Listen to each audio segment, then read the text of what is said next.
achieve 30% variable renewable generation at no extra cost. The rates of growth of renewable energy in our country has been the highest in the world. Our solar energy capacity increased by 16 times from 2014 onwards till date. We are among very few countries who are walking the talk on the issue of NDCs. India is not only the biggest democracy in the world, it is also a laboratory in many ways for the development solutions of tomorrow. But the fact that this summit happens here is testimony to the fact that India matters.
Hina ma'am, please go ahead. Hello. Yeah, ma'am, please go ahead. Yes, sir. Good evening, everyone. Greetings to each and everyone present on this platform, on this forum today. Today, dated 17th April we have 17 countries and 17 speakers joined to us today. It's an immense pleasure to welcome everyone today. Greetings to each and everyone present connected with this platform of IDYM. Today, as we celebrate the resurrection of Jesus Christ, I wish everyone a warm Easter, wishing you sunshine, twins, and every good thing to happen on a happy Easter. IDYM Group of Companies is a platform to promote space and satellite education for every young mind, that is for the entire student community from any school around the world. It involves group of people with several years of experience in education, ranging from people of education ministry, various school principals, and young talented space enthusiastic. IDYM performs workshop lectures on space, satellite, rockets, technology for schools with distinguished speakers for multiple IITs, ISRO, NASA, DRDO, BARC, HAL, NAL, scientists, and many armed forces officers and space experts. IDYM Group of Companies have established many wings. IDYM Foundation, IDYM India TV, IDYM Book of World Records, IDYM Global Universities, IDYM Designers, IDYM Film Production, IDYM Space School, IDYM Principals Association, IDYM E-Magazine. Today, IDYM is spread over 151 countries and still spreading more than 151 now. So I wish all the best to IDYM Group of Companies for the further endurance. Our most dynamic personalities are hosting this event today. Our moderators for today are Dr. Preeti Shrimal, Dr. Pooja Dikshit Joshi, Ms. Rachna Chakraborty, Ms. Ina Singh, and myself, Ms. Fabina Primus Colasso. Today, as we are discussing about the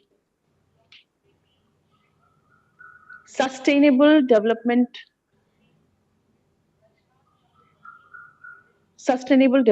Goals, COVID-19 has de-established the global economy and upending the lives of billions of people around the globe. The pandemic was an unprecedented wake-up call, laying bare deep inequalities and exposing precisely the failures that are addressed in the 2030 Agenda for Sustainable Development and the Paris Agreement of Climate Change. The Sustainable Development Goals are vital for recovery that leads to greener, more inclusive economics and stronger, more resilient societies. The SDG aims to relevant to all countries, poor, rich, and middle income. The Sustainable Development Goals, also known as the Global Goals, were adopted by the UN in Sustainable Development Goal of Peace.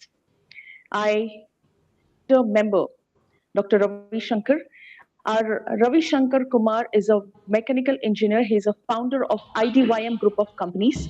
He has over 10 years of working experience with various industries, both in India and abroad. He has done many national and international projects in the field of space technology, hydroponics, robotics, automobile, solar energy, and has received many international and national awards in the recognition for his work. He is someone who has set the highest bar for himself, whose actions impact, influence, inspire others to believe, dream, and plan. I welcome Sir, and I'm thankful to IDYM Group of Companies for giving me this opportunity to introduce this event. Now I call our most dynamic moderator, Dr. Preeti Shrimal, for the further event. Thank you so much, Fabina. And yes, thank you, ma'am. It is indeed a very, very special day the 17th of April, 17 speakers, 17 countries, and 17 goals to discuss. Wow. A very warm welcome to all the illustrious guests, the speakers, and all the distinguished dignitaries to the first ever unique Global Peace and Sustainable Development Summit 2022 organized by the IDYM Group of Companies. Friends, today is indeed a red letter day for IDYM because today we have 17 speakers, 17 countries, and of course, 17 goals to discuss, and also a very, very special chief guest. It gives me immense pleasure to welcome and introduce our chief guest, Dr. T.N. Suresh Kumar, Senior Space Scientist from ISRO.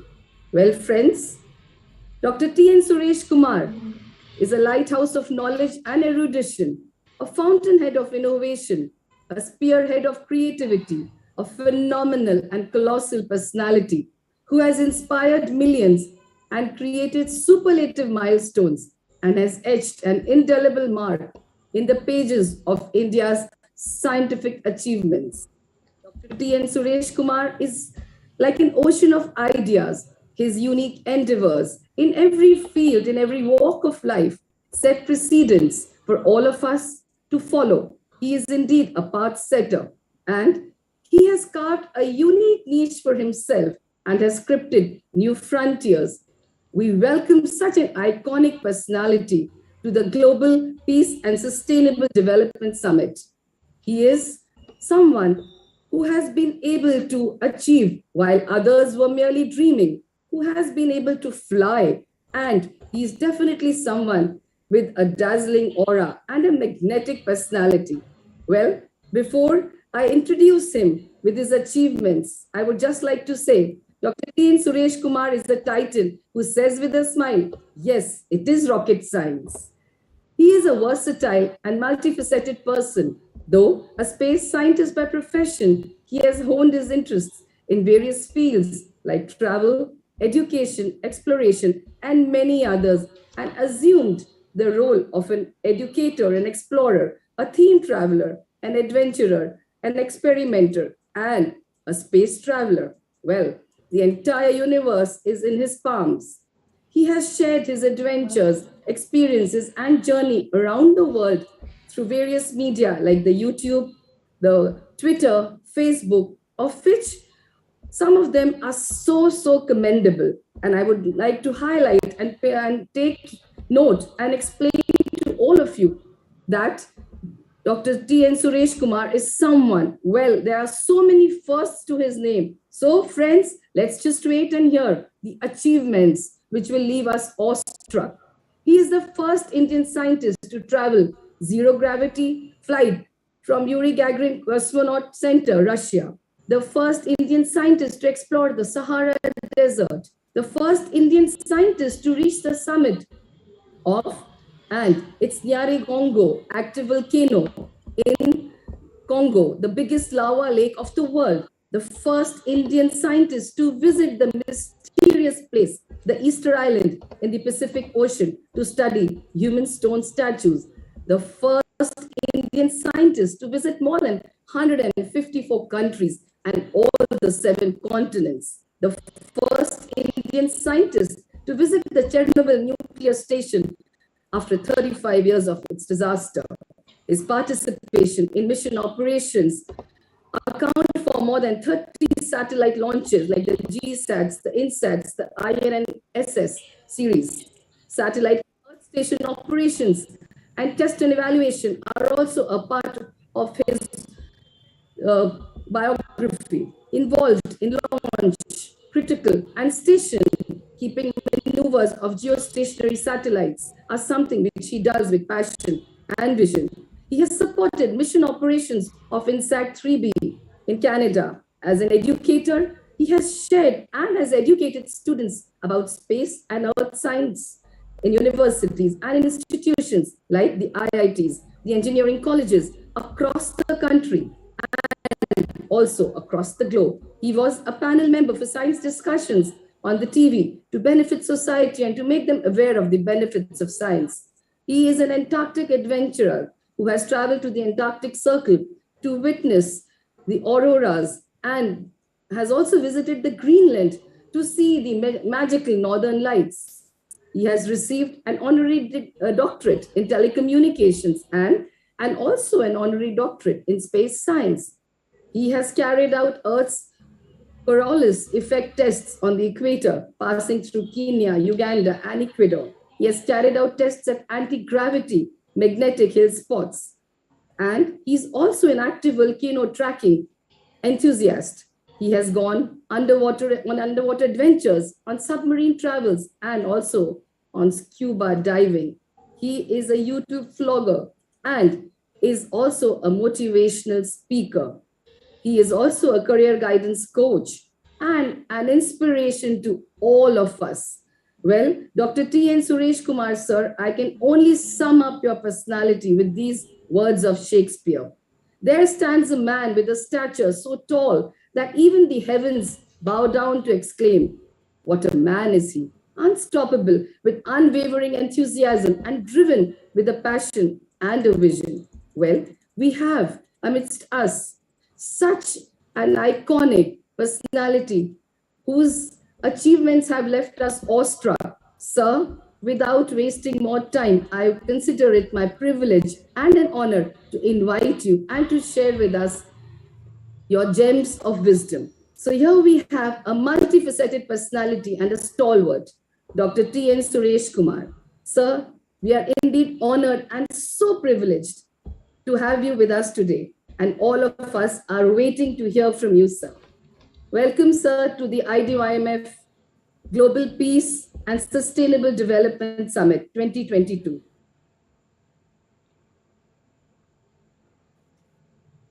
Sir, is Dr. Suresh Kumar there?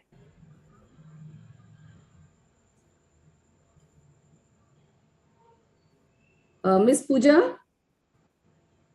Yes, ma'am. Ma'am, sir is there in the meeting.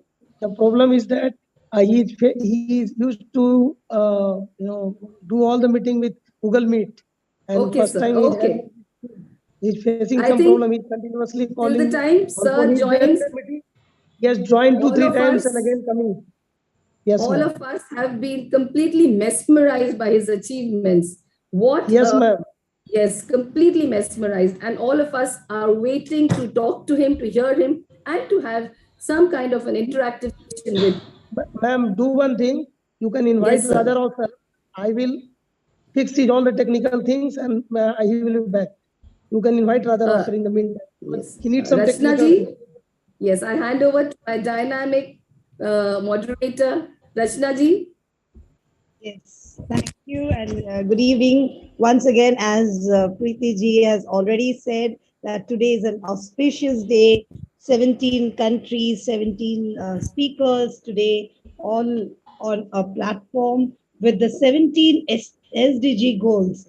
So isn't that amazing that for a cause we have gathered and with the guests, the series. So I just assure you that today you will be experiencing some historic moments. So just be glued to your seats and listen to the amazing speakers who have congregated to share their views on the Global Peace and Sustainable Development Summit 2022. So on that occasion, I would like to invite our guest of honor, Raja Rao, who is himself a dynamic personality, has been influencing so many youngsters and even motivating them with his speeches and with his activities, which are socially recognized all over. So I would request Raja Rao to come up and speak about the Global Sustainable Development Goals. So over to you, Raja Rao. Thank you, ma'am. Am I audible? Yes, sir. Yes, sir. You are audible. Thank you. Thank you so much. Thank you so much. Rachna Chakraborty, ma'am, I will give you a special party to you. So much beautiful words from you. It's really an honor and privilege, ma'am. Thank you. Thank you so much for introducing me to this forum. And I also want to say thanks to my beloved brother, engineer Ravi Shankar. He wants to justify his name, engineer. So he is doing all these things. I think he never takes any risks because every day he comes with a program. I don't know how come it possible, but the way he manages everything, the way he organizes things, the way he leads the IDYM and the people setup, and the team, especially the team effort. Because whenever he invites, I think there are 100 minimum. The digit will be 100. So they easily cross that mark. Really, it's a fantastic job, brother. Because you are an youngster, you are a rock star, you are doing a wonderful job. Because we feel that we have to come to your age to do such type of hard work, but it is not possible with us. But anyway, we do our best in the given our grounds. And so anyway, it's going to be a great program, but I don't take much time, but I want to address one issue, that is poverty. Because when we are talking about peace, of course, there are 17 sustainable development goals that we are supposed to achieve. The first one starts with poverty, no poverty, because that is the first and that is the ultimate. If something goes wrong in the world,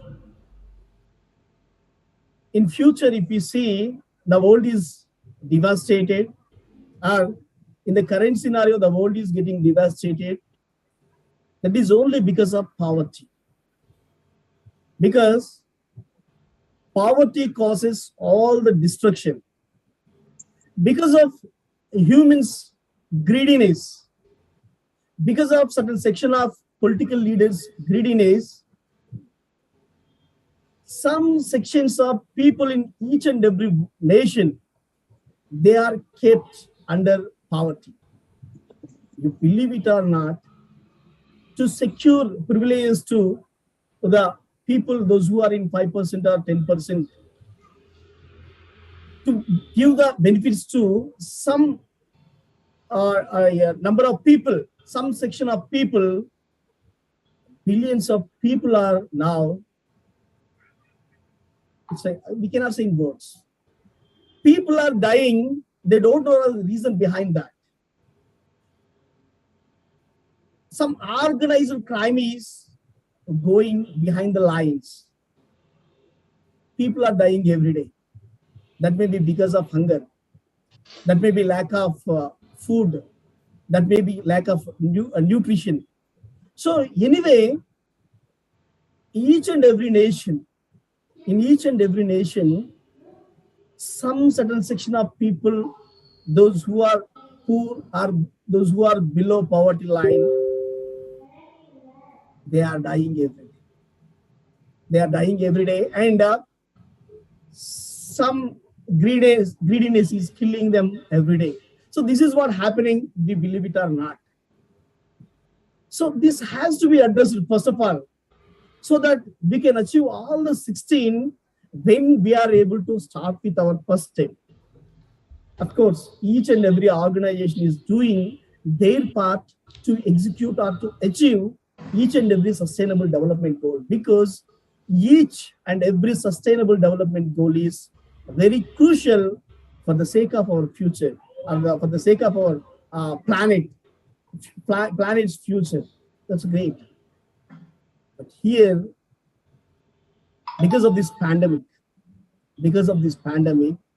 now we can see the number of people, those who are under poverty or those who are poorer, the number is increasing day by day.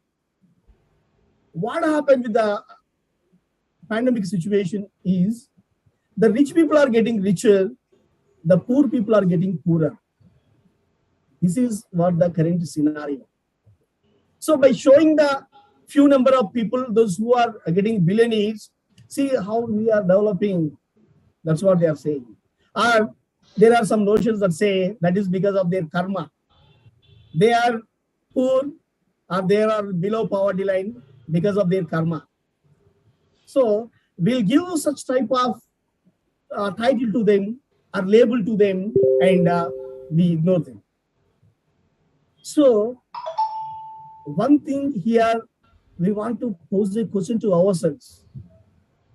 When something went wrong in China in 2020 or in 2019, people think that is their problem. In so many WhatsApp groups, several videos are circulated against China. They are doing this, they are doing that, so that is their karma, they are suffering. But you know what happened by 2020 March? We were severely hit by all the world nations severely hit, and China started locking at the world. They are the root cause, and after a few months, they are in a safe mode and they started laughing at the world. So today we think that poverty is not our problem, because in 2019, it's not our problem. People thought that. But you know what happened after 3 months or 4 months? It has become the problem of the world. So today we may think that it was the problem of poor people. But you know what happened?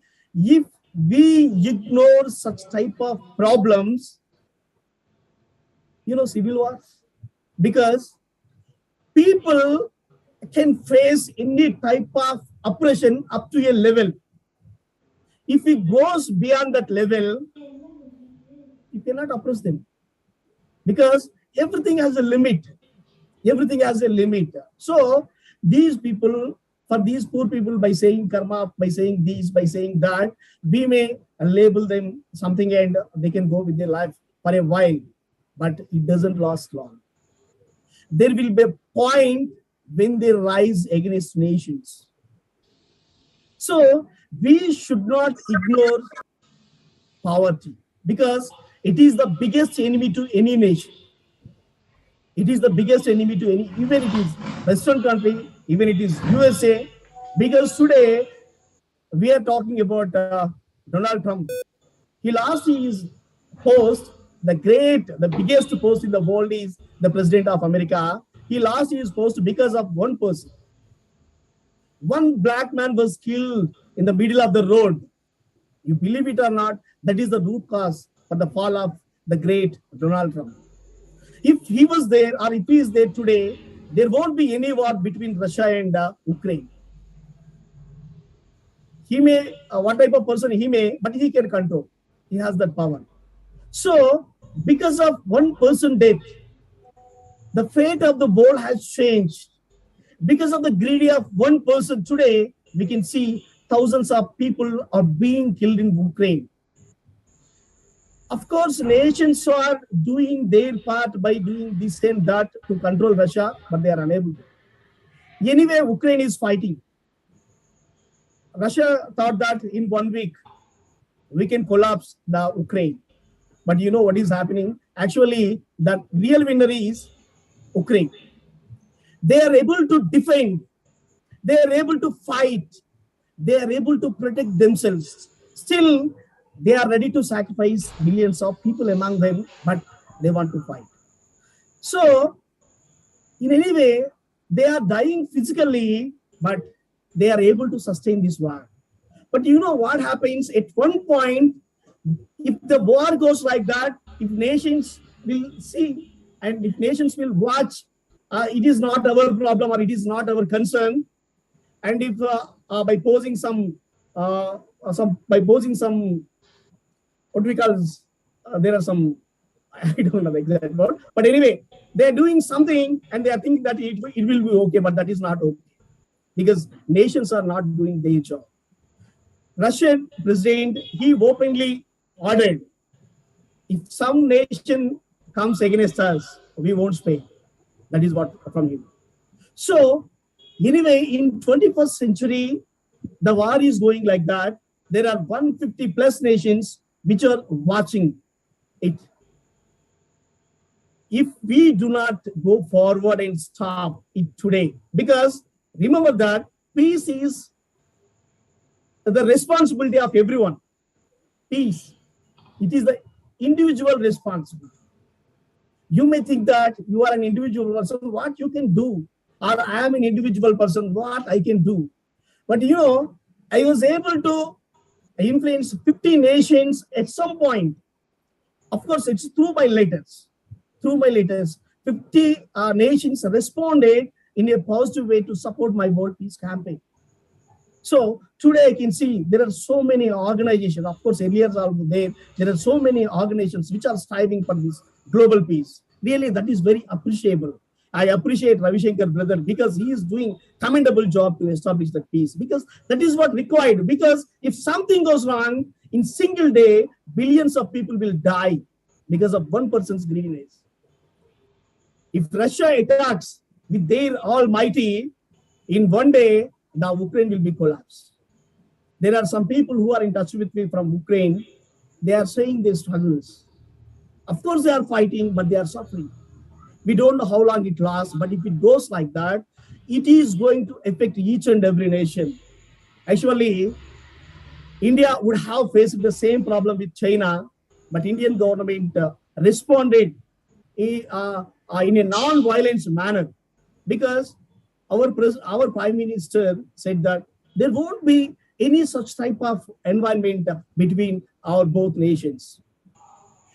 Some people criticized that opinion, but anyway, but it had opened some path for peace between two nations. If they are coming radically and if we go aggressively, you know what happens? The war which could kill millions. So their side, Ukraine is not listening. Here, Russia won't stop. But it is not going to end with these two nations. It is going to end billions of people, those who are living in other countries. So every individual has to take as his own responsibility so that we can stop the war. You believe it or not, peace is individual responsibility. So poverty, we have to stop the poverty.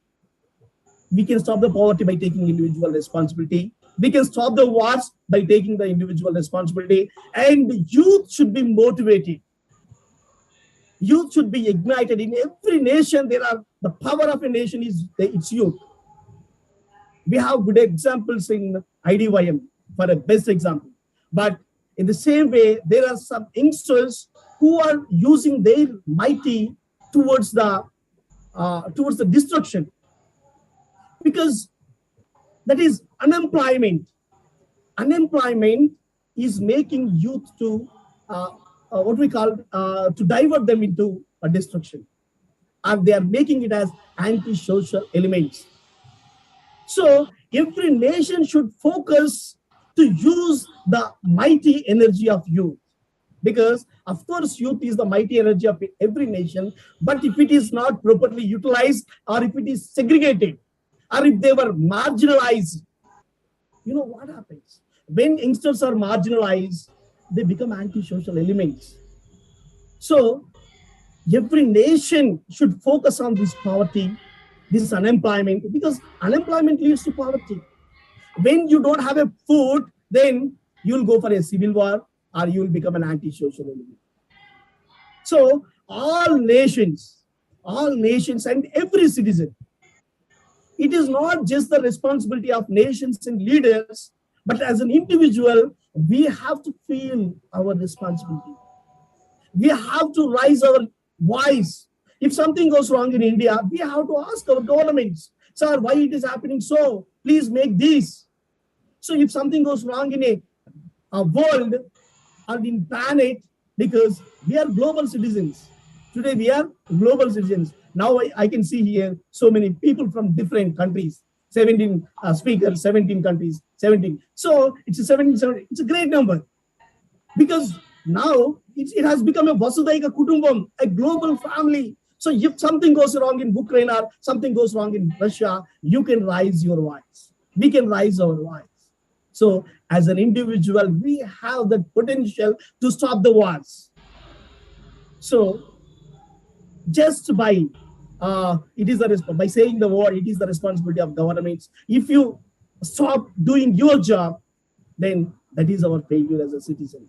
So take your individual responsibility, because one man, IDYM Ravi Shankar, he is an engineer. He is able to gather thousands of people onto one platform to show his impact through IDYM. So I am doing my job, and there are so many eminent leaders who are here. They are influencing with their mighty power. The God has given gift to each and every individual. They are using their caliber to make peace in this world. So if everyone takes their responsibility, the world will become a safer place. The world will become the best place for each and everyone. So this is the moment we have to fight against the poverty. This is the moment we have to fight against the unemployment. This is the moment we have to motivate our youngsters to properly utilize their caliber. And it is the time to make peace by taking individual responsibility. Thank you. Thank you so much for giving this wonderful lunch. Thank you. Yes, thank you so much, Rajarao. Every time you speak, you just keep us awestruck. And today is a day where we are trying to culminate with that idea of global peace. And this can only be achieved if the Sustainable Development Goals are achieved. So thank you so much for sharing your views, especially on the first goal, that is poverty. And we all need to do it together. We cannot alone achieve the goal. It is a joint venture, and we all need to come up and stand up together for this venture. Thank you so much, Rajarao. As always, you have kept us awestruck with your words and mesmerized with your views. With that note, I think our chief guest has joined us.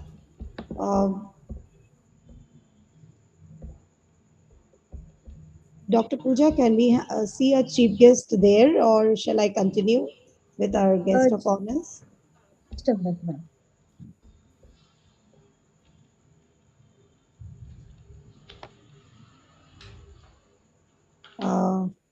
No, ma'am. Not yet. Not, okay. not Okay, yet, so we'll move ahead with our next guest of honor. Today we have lined up so many speakers, but before calling my guest of honor, I would like to wish everyone on the auspicious Easter. Today we are on the Global Summit, Peace Summit, and on that we have a very holy day, Easter also. So wishing everyone with prosperity and happiness and abundance of love and good health.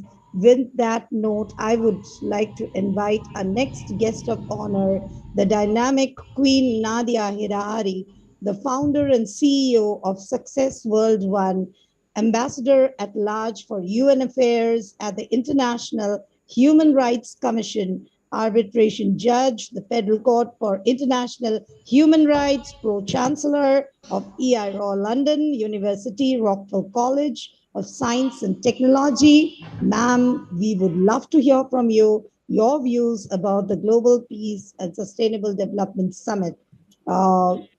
Queen Nadia? Yeah. I am here.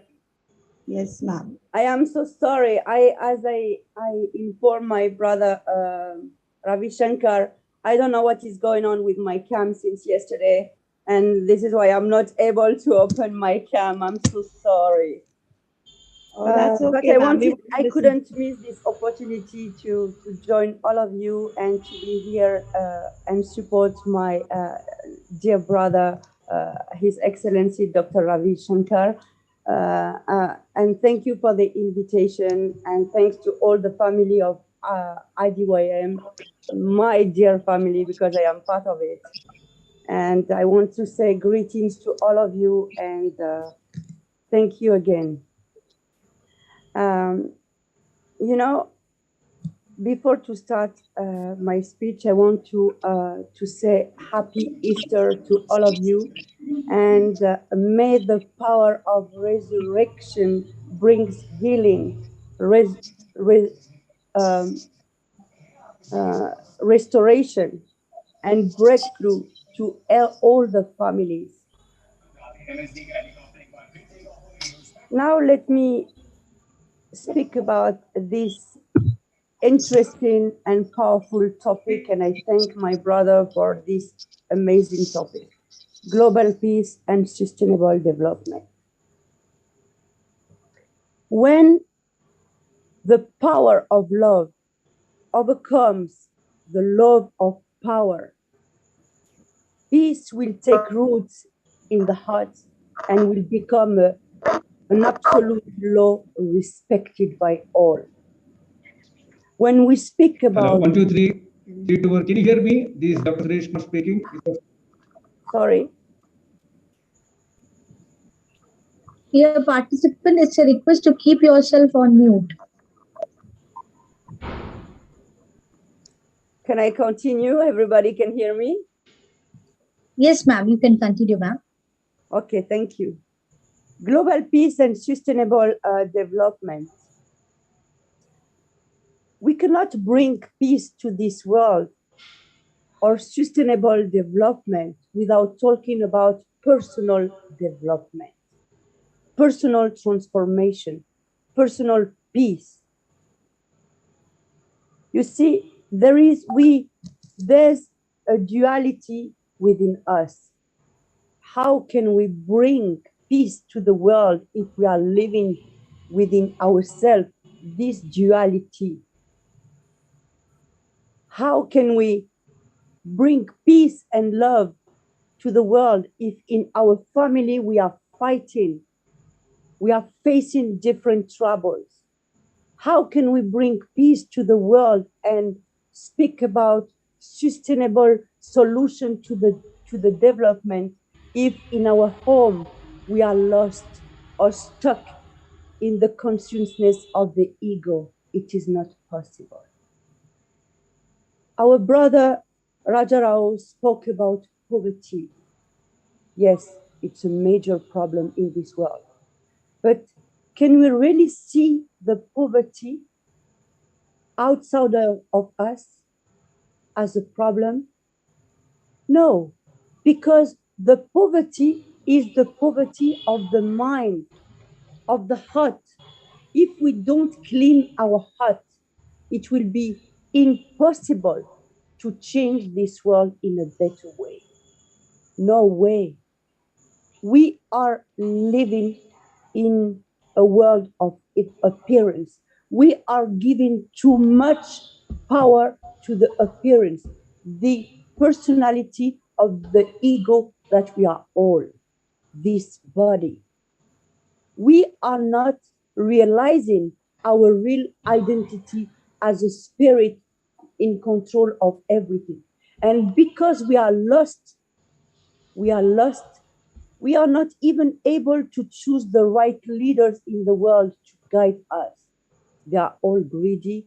They are all running after power. They are all making war. It's the jungle in the world, making this planet as a jungle. The power of who will say the last word. All these troubles in this earth, we have created it personally. Why and how? Because of our thoughts, our emotions, our actions. We are praying day and night, and we are in the other side. After our prayer, we are talking badly about our neighbors, or fighting with our wife or husband, or fighting with our children. There's something wrong within us. We don't need to change the world. We need to change our perception on the world, our vision on the world, and make progress, development, personal progress in ourselves. This is how, when we create this unity within ourselves, because we are living in duality, we are separating ourselves from our real identity. We are separating the body of the spirit from the spirit. This is how we have created the duality. But when we realize this unity within us, we will be able to bring all together the humanity and live at peace and equality, because we are all born free and equal. We are all born with peace of mind, but our heart has been corrupted by our environment. So this is how we grow up with, like, programmed by our environment, our family. If we are facing war between people, or even the competition of religion. It's because we grow up with this teaching within our family, within the environment. And the environment, the hostile environment, has impacted in our life. Of course, a child seeing his family in conflict, how do you think he will grow up in his mind, in his heart? He will be always in conflict within himself and in conflict with the others. We have faced a biggest catastrophe in this planet. We have faced the dictator of Hitler. What happened? How and why we have given such power to this guy? How we can give power now to people who are destroying our planet, our flora and fauna? How? This is because our heart is corrupted by jealousy, by our egocentric actions. We are feeling ourselves superior to the others. We have built our world in a true illusion. And we need urgently to get out from that if we want to bring peace to this world. Remember that we are all born free and equal. I repeat it again. Our equality is confirmed by the red common color of our blood flowing in our veins. We are all equal. Every person is a queen or a king in this world because we have the same source. But to arrive to this level, we have to link ourselves to our real source. It's a personal work. See the other as another you. When you analyze and go deeper within yourself, make an introspection of yourself, what you will discover that you are the government of billions of community, because you are the spirit leading this billion of cells within you. Because every cell has the same source of supreme intelligence and unconditional love, working day and night for you to make this body working, speaking, and all that. So see this world as like you are one of the cells, and God is the spirit leading you. See everyone as a reflection of yourself. See every success in other as your own success. And when you see someone in poverty or in fears, it's like you are in fears and poverty. And God wants to teach you something by putting this person in front of you. Why I'm saying that? Because our world is collapsing. Our world is collapsing. And if we don't react immediately, the humanity will disappear. This humanity will disappear because of all of us. We cannot remain silent. Yes, change the world, but change yourself first. Otherwise, nothing is possible. I thank you, all of you, for this invitation. May God bless you all, and may the global peace and the sustainable solution comes to this world. We are one family, we are one body, one voice, and one love and light. We are like elements of God living in God, like the fish are elements of water living in water. Don't search your identity outside of you. Be you and trust your destiny. You are a warrior of love and light. May God bless you all. Thank you. Thank you so much, ma'am. That was really inspiring and motivating. And the way you had put all your words into it, we could just understand that how important right now it is to have that sustainable development. And already so many organizations are working for it, for the upliftment of the sustainable development goals, because this is the main motive of our living and well-being. If we need to survive, we need to know the sustainable development ways and how do we survive with that. So thank you, ma'am, so much for making us understand that each and every cells, each and every individual is equally important for the development of the well-being. We cannot say that either I or you can do it. It is we and us who can do it together. It is never I and me who can make this possible. So thank you so much, ma'am, from the bottom of my heart for your words of inspiration and motivation.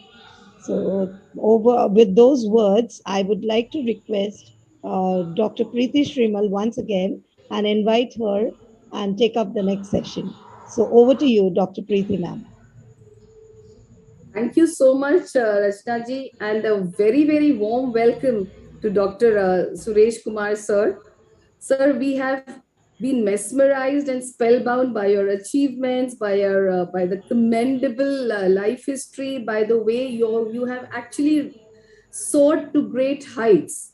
And for us at IDYM today, it's a matter of great pride and privilege to welcome you, a renowned personality of iconic status, someone who has really, really achieved and has touched the stars.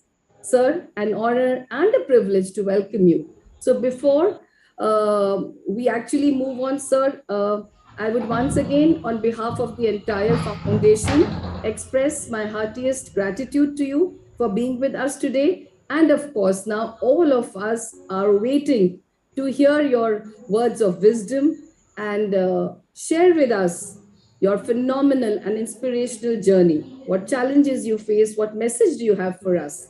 Over to you, sir. All of us are waiting to hear from you, sir. It's a pleasure to have you. We welcome you to this foundation and to this very, very special Global Peace and Sustainable Development Summit 2022.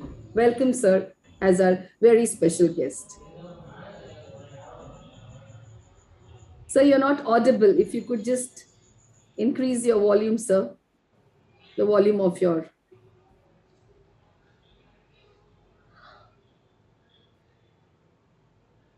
Sir, there is one option is there. You have to add the audio. Check that option in the Zoom meeting.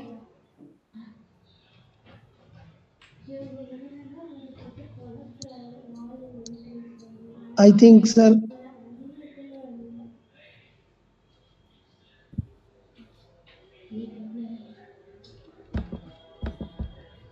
No, sir, we can't hear you. Yeah, voice is not coming, sir. 1 minute. Sir, you please exit from the meeting and come back again. Yeah, now we can hear you, sir. Please speak, please speak. Hello? No. No, no, sir, it's still not coming. Ravi, sir, he's... Please exit from the meeting and come back again. Then it will work out. Suresh Kumar, sir, please exit from the meeting and then come back again. Yeah. Preeti ma'am, please continue with Hirana ma'am. I will set up his technical things, okay? I think he has made some call, that's why he's not able to speak. I will just... Yes, Rachna. Yeah. We have a lot of big events, so we also have a lot of technical glitches, so that's okay. We will continue because we have a time schedule to follow. Yes, yes, time is very important. We need to follow the time, and with that, we have lovely speakers lined up for us. Hello. And we want to listen to each and every one of them. So without wasting any time, I would like to invite Our next guest of honor for the evening, we have Irina Biba ma'am, and I would like to invite her on this virtual platform for the Global Peace and Sustainable Development Summit as our speaker. So I would request everyone to please mute yourself. Let the speakers talk. Oh my God. So please, it's a request. Please do mute yourself. Okay. So I would request our next guest of honor, Irina Biba ma'am, to speak about the global sustainable and goals. So over to you, ma'am. Thank you. Thank you. It's a great pleasure being here always. And thank you, IDIM company and Ravi sir, also all the team behind. I will summarize shortly. I'm a teacher that works hard with students implementing SDG goals in different projects and activities. Global issues such as climate change urgently require a shift in our lifestyles and transformation of the way we think and act. We are working hard, but we must increase our efforts. To achieve this change, we need new skills, values, and attitudes that lead to more sustainable societies. Education system must respond to this pressing need, but defining relevant learning objectives and learning contents, introducing pedagogies that empower learners, and urging their institutions to include sustainability principles in their management practice. The new 2030 Agenda for Sustainable Development clearly reflects this vision of the importance of an appropriate educational response. Education is explicitly formulated as a standalone goal, Sustainable Development Goal 4, no? Numerous education-related targets and indicators are also contained with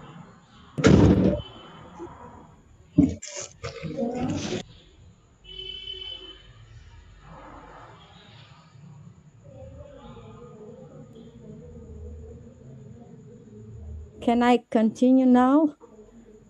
Yes, ma'am. Yes, Am I audible now? Yes, ma'am. Thank You're you. audible. Thank you. As I was saying, education is both a goal in itself and a means for attaining all the other SDGs. It is not only an integral part of sustainable development, but also a key enabler for it. That is why education represents an essential strategy in the pursuit of the SDGs. This summit is such a guide for education professionals on the use of SDG in learning for the SDGs and consequently to contribute to achieving the SDGs. Helping identifies indicative learning objectives and suggests topics and learning activities for each SDG. We do not aim to be prescriptive in any way, but to provide guidance and suggestions that educators can select and adapt to fit concrete learning context. I'm confident that the summit will help to develop sustainability competencies for all learners and empower everyone to contribute to achieving for our ambitions and crucial global agenda. I want to thank you again for the invitation.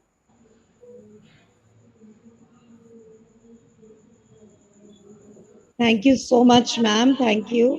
It's really a great honor. Thank you. And on this auspicious day, wishing you happy Easter. And on that note, I would again, I think our chief guest had joined us. Preeti ma'am. Dr. TN Suresh Kumar, sir. Yeah. Can you hear me now? 1, 2, 3. Yes, 3, 2, 1. we can hear you, Yes, sir. yes, we can hear you. Yes, I'm sorry. I'm being a space scientist. Really, to just connect in Zoom was really a tough job. We control satellites. No, fine. Okay, let's come to the subject. First and foremost, I would like to appreciate all of you. You're all doing a wonderful job to protect our planet. Okay, wonderful job. Very happy. I'm being a space scientist. I worked more than 38 years of service in the Indian Space Research Organization. I would like to talk about how this space and the remote sensing satellites will help in this sustainable development. Most of us, when we are planning to do this sustainable development, we need a data, we need authenticity. So one of these our 17 goals, let us talk about the right to education. See, most of us, when we go into the cities and the big cities like San Francisco, Singapore, or Delhi, people have got facility, infrastructure. They're able to talk to the professors, teachers, eminent speakers. But what about the kids, the students, those are staying in small villages, the remote places, islands of Vanuatu or islands of South Pacific Islands? So for them, it's very, very difficult. So we have made a satellite, it's called EduSat. Using the satellite, we are trying to give the education. That means what we do exactly, we have a satellite placed around 36,000 kilometers, and then these speakers can stay in the main cities, and then they will transmit it to the satellite, and satellite will send back in a broad beam. This can be utilized for all the students. This right to education. That means we can reach to the remote places of the students, and we'll make it. This is one of the most important. Next, come to the right to good health. Most important. Everything is most important, health. In health, what happens? Again, also it's called telemedicine. Tele means at a distance. Teleprinter, telephoning, telemonitoring. So at a distance. If, for example, there is a disaster, if there is a cyclonic effect or something, earthquake, the doctor wants to come and treat to those remote people. Ultimately, Vasudeva Kutumbakam. The meaning, my dear friends from other countries, I just want to put a word. The word Vasudeva Kutumbakam in Sanskrit, in our heritage, say that we're all one family. We must enjoy. We should share our feelings. We should give our technology to others. Take their technology and see that we live a good. That concept, when you are doing the telemedicine, doctors can sit in the main place, like whichever the main cities, and through satellites, they can send a signal, and our nursing staff can go there and then treat them. Okay, they will advise whatever medicine should be given. So like this, so many facilities are there using satellite. Let's come to the poverty and then this hunger. Say there should not be any person on earth should go hunger. Okay, that's very, very important. See what we do for this one, the satellites can do the scattering measurements. These measurements will estimate what is the crop estimation of that particular year. So by that getting the crop sufficiently, we can just, whenever the third world countries or any country in problem, we can always send this excess food wherever we grow and balance the whole world so that no person in this world, no kid in the world, no student in the world will suffer from hunger. That is very, very important. Coming to the climate change, of course, without satellites, climate change is very, very difficult. Satellites will take the data. Remote sensing data will scan the Earth and gives the data. What are the problems happening? Every day we scan and then get this like geosats and then your Landsat. These are the different satellites from NASA, ESA, ISRO, or even to Chinese satellite. All this will get the data, how the entire climate activity is going on, how the global warming is going on. So like this, we try to give the data to them so that they can utilize this. So like this, we have so many things. And lastly, I want to talk for nearly 20 minutes. I don't know if time limitation is there. You may give it, consider me for 2 minutes being a chief guest of this. Just please bear with me. See, next is that our ocean is getting a lot of problems. We are putting all plastic waste, the debris, and then litters.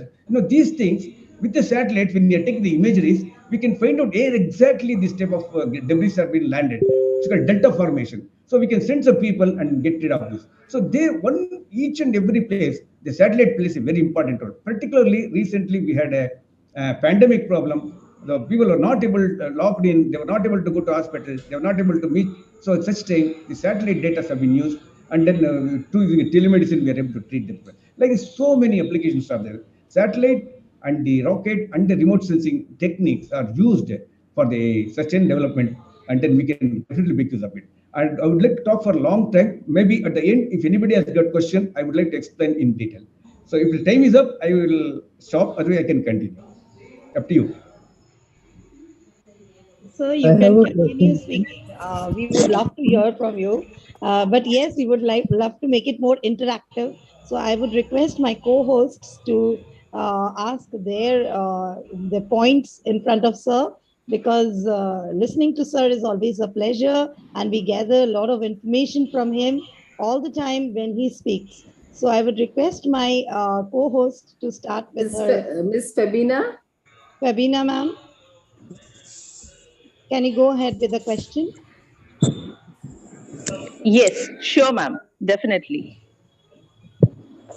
So, warm greetings to you first, and it was lovely listening to you today.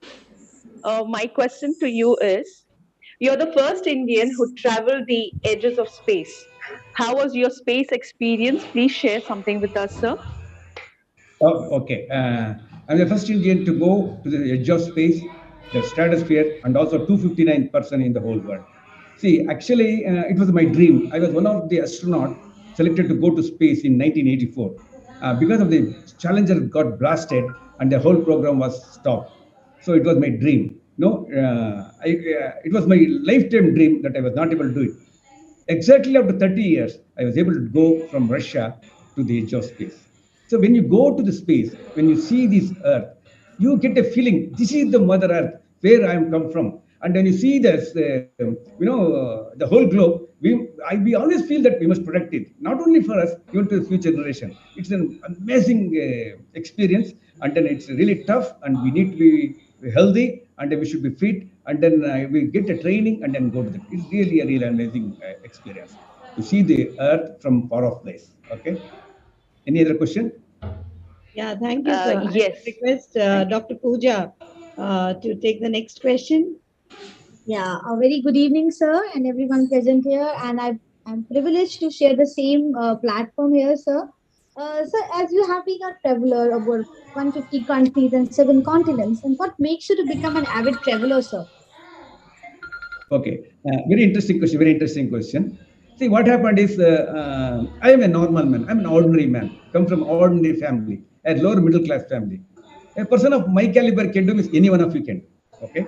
What happened in 1984 when I lost the chance of going to the space through NASA? The space shuttle got blasted. So then I set up in my mind that, okay, I'm not able to go to space, but I can go to every part of the world. That is the day which has changed my life. If I'm sitting here, if I'm talking to you, that day is the responsible. And then what happened? I started seeing the world.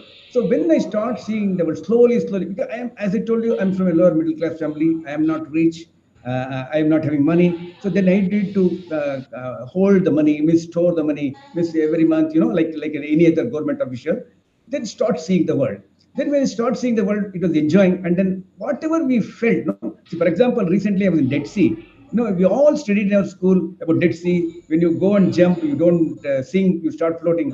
Why it is happening? What is the reason? Is it because of salt? The salt is there in every sea. Okay, why you should float?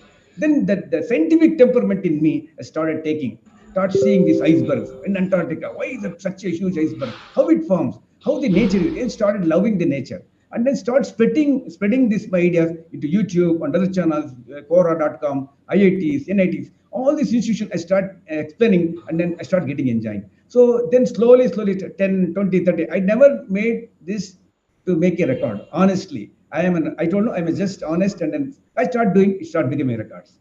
So I start going from the bottom of the ocean, that is from submarine to edge of space, zero gravity, all things I could do. It was really, I prefer that if any chance is there, I'm a scientist. I don't want to believe in the next life. If at all it is there, I want to born in India and again in the same place, like a small middle class family, and try to do something. Thank you very much. Next question. Thank you. Thank you so much, sir. That was really nice to hear from you.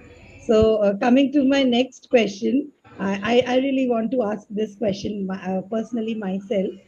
Because we have, being a language teacher, we give our students to write. So I would love to listen from you the answer. The question is very simple.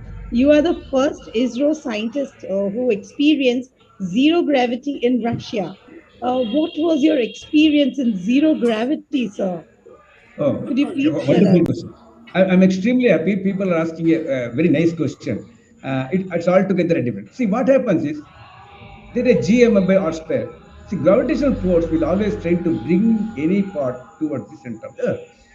So as you go higher and higher, the gravitational force is there, but it keeps reducing. It is not like zero gravity, it's totally zero. As you go higher, microgravity, gravity keeps reducing. So when you start going up and up, then you start losing, because all these years, from day number 1, you born, your body is accustomed to the particular weight. For that, your design is done by the brain. How much I have to give lift, how much I have to walk, this type of thing. As you go up and up, you start floating. It's really amazing. You throw the water, you can go and catch. This is really something. And it's also somebody will get vomiting, somebody will get nauseating, and also somebody will get giddiness. But unfortunately, or fortunately, I don't know, God's bless, I have had no problem. I think you being a teacher, you must go and tell every student, I put these videos in YouTube, please watch, it's very interesting. Even a fat person, so much more than 120 kg person, you can just put, he'll start going. How the gravity plays a role. It's really amazing experience. And you can show those videos and then ask them to share. Look into that YouTube videos, will be interesting. Okay, next. Thank you so much, sir. Actually, I saw your video, the way you were standing in that asana mode and you were turning upside down. Yeah. So I just saw it. Now I'll be sharing with my students that the gravitational force, what happens. So thank you so much, and really happy to listen from you that answer. Moving ahead with my next question, I would request Dr. Preeti Shrimal to go ahead with the next question. May I go for it? Thank you, sir. Yes, of course, we'll keep the forum open. Sir, it's a pleasure and honor to have you with us today and to share the platform with you. Could you just share some very, very precious moments, some inspiring moments in your life which change your perspective towards the entire, towards life, and how you can inspire others through your inspirational and phenomenal journey, sir? Okay, very interesting question. Yes, I have some worked with precious Dr. moments. Okay, the idea is that I worked with Dr. Abdul Kalam.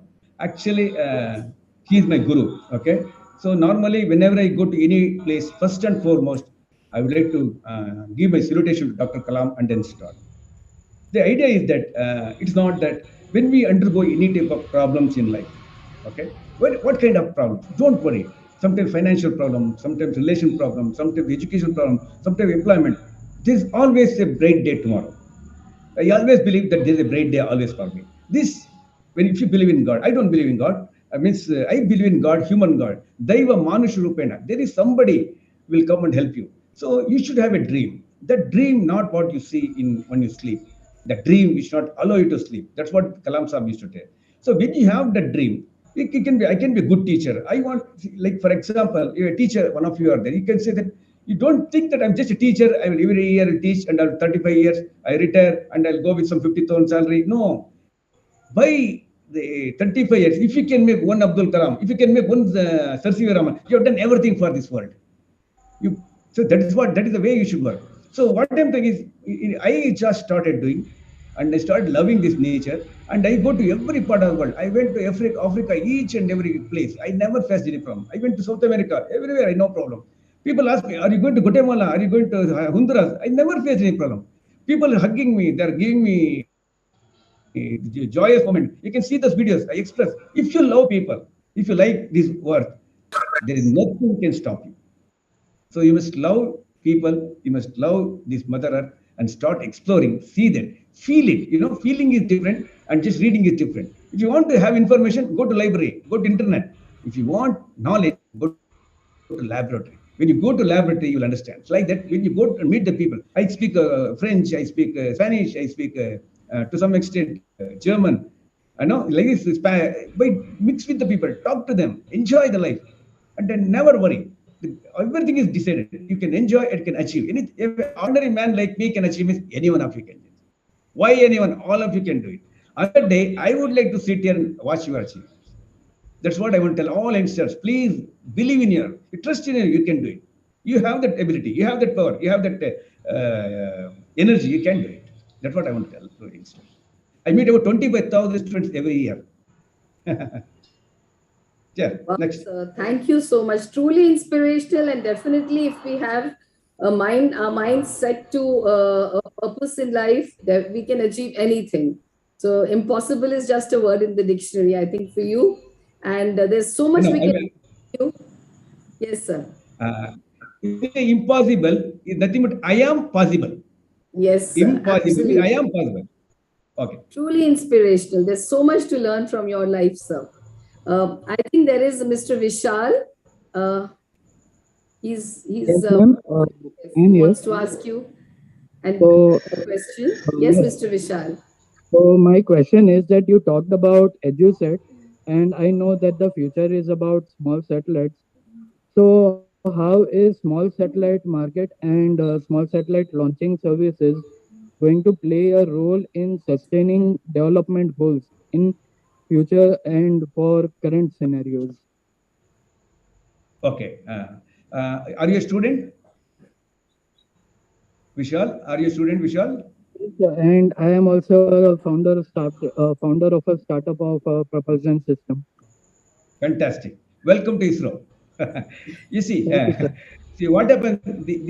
I can feel that the energy, the power in you. That today I'm here. I'm going to do something. That is what the people want. We don't have big IITians in ISRO. Only 2% of the people in ISRO. We want ISRO. We want people who like to work. We have got a mission only operated by all females. Okay, that kind of thing. In startup, when you are doing, you are making a small satellites. First, you set up all your boundary conditions. What are the things you are going to do it for the SD, sustainable development? What are the things you are going to monitor? What is that you want to do it? Say, for example, pollution based, how the carbon pollution is there in big cities. How can I attack this? So you should have a sensors which can pass through that. Normally, we use the infrared sensors and will say pass the signal through this atmosphere. So cities like Bombay, San Francisco, or Vancouver, no, they have a lot of vehicles, lot of industries emitting lot of carbon dioxide through the chimneys. These can be monitored. When you monitor this, so for that you should have a sensor to do this. If your satellite, small satellites, can make it, you can definitely do it and come to our ISRO and then project your thing. You can definitely put it, and you can also make it as a consortium. Like I have already guided to some of these student satellite programs, like engineering college, 7-8 engineering college, together they'll come and make a small payloads and then start doing. We can always launch it. Because when we are launching a big satellite, we have some, some weight, piggyback, we say. We can take this small satellite and do it. And we have done it. And you may be knowing 108 satellites we have launched in one stroke. And that will be the world record in the history of space. Okay, definitely do it, Vishal. You can always come and then come out with your idea, and most welcome. And my contact you can take with our concerned moderators or Mr. Ravi. Definitely, I will like to give whatever the best help I can give. Okay. Next. Thank you so much, sir, for your inputs. Yeah, thank you so much, sir. So that was really nice to hear from you. All the lovely comments and the way you have answered all our questions. And space and satellites have always been an attraction for all of us. And with great minds like you who have been doing, and the fastest fast, I think you are the fast man to have visited every sphere of life, to have topped everywhere, especially the thing which had made an impact, being the first person to go to the stratosphere. That was really very commendable. And being a teacher, I would love to thank from the bottom of my heart all the space and the satellite scientists who have given us the greatest invention, the Edu satellite, for all of us, because of which this satellite, we as teachers, as educators, we could globally connect and interact and know about the progress of education and know about every children across the globe. Thank you so much for giving us this educational satellite. And we would love to have more such satellites in future for the development of education, where we can train our students too, as in IDYM already we are doing. And we would really love to thank you on behalf of IDYM for giving us your precious time and sharing your thoughts and ideas along with us. So it was lovely conversing and sharing the same platform with you today. It's an honor for me, and thanks to IDYM for making this dream come true to share the platform with Dr. Suresh Kumar. So thank you so much, sir. Thank you. Thank you so much, sir. Thank you so much, sir, for gracing the occasion and being with us today. Yes. Okay. Before concluding, I just want to say one thing. I too have a dream. Because before I die, I want to make two Abdul Kalams, Arun Sar C. Ravan. Any one of you, if you need in any school, any institution, you need talks about the interplanetary missions, Chandrayaan, Mangalyaan, or any such sort of nature-inspired invention. Because I see a lot of teachers here, please feel free to contact me. My services are honorary. I just to take care of my logistic. I will come and I love to meet students. I love to share whatever little knowledge to the students. So feel free to contact me, and I'm always with you. And then thank you very much. Really enjoyed to the IDYM. I'm very, very happy. You are igniting. I am joining that ignition. Okay, we'll all work together. We'll all work like a family. Okay, we are all together. Not only India, globally, we will make this planet as a Vasudeva Kutumbakam, making this entire planet as a very happy and family, like one family. Thank you very much. Really, I had a wonderful time, and really, we'll have some more session. Okay, bye. Thank you. Yeah. Can I exit? Thank you so sir. much, You can stay with us also along. We have more speakers, but yeah, if you're busy, it's your call. But we would love to see you more in the meeting. That gives an inspiration, motivation for all of us if you are there along with us. So okay, I'll stay for some. Thank you, sir. Thank you so much, sir. I would Thank you, request sir. and Yes. I would like to invite our next guest of honor for the evening today, Mrs. Maha Sahadev from Lebanon. Ma'am, are you there? Maha, ma'am? Hello. Yeah, I'm here. Yes. Ma'am, we would love to listen to you about global peace and sustainable development, your views on it. So over to Maha, ma'am. Hello, everyone. It's a great pleasure to be with you today. First, I would like to say that usually when we hear the word peace, we think about conflict, about the absence of war or the absence of fight and the crisis. But is it that only? Surely no. Peace actually is more than the absence of war. Peace is more than the absence of fight, is more than the absence of conflict. Otherwise, we have peace in a lot of places. We are going to have peace all over the world if it is just the absence of war. Peace is more than that. Peace is our well-being, is resilience, is how we feel about our skin, how we feel about our life, how we feel about ourselves, or how we feel about our, for example, points of view. That's why peace is more challenging. That's why we don't have peace everywhere. Peace actually is about justice. Peace is about non-violence. It's about having education and no one left behind. Peace is about sustainable development. It's about equality. It's about equity. Peace is about the low level of corruption. It's about acceptance. It's about tolerance. It is more than that. It's more than that. Usually peace comes from within, from us. If we are not going to find peace within us, we are not going to be able to find it everywhere. Peace actually is accepted through our action, through love, through patience, through kindness, through compassion.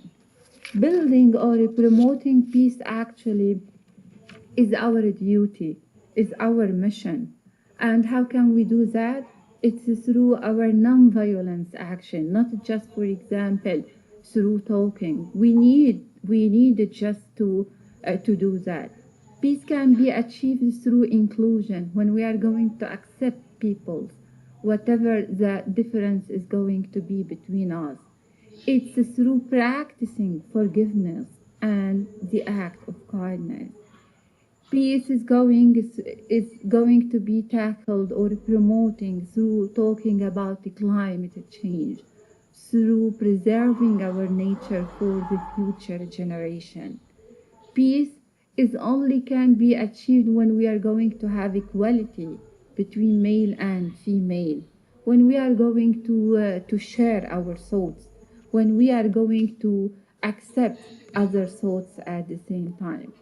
Peace can be achieved through our well being, because peace and mental health, or peace and well being, is closely related to each other.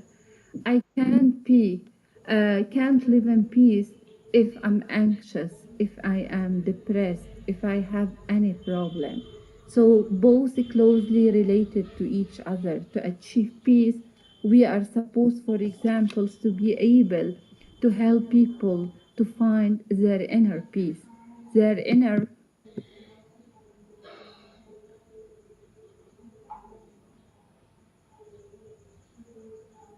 Hello, ma'am, we can't hear you.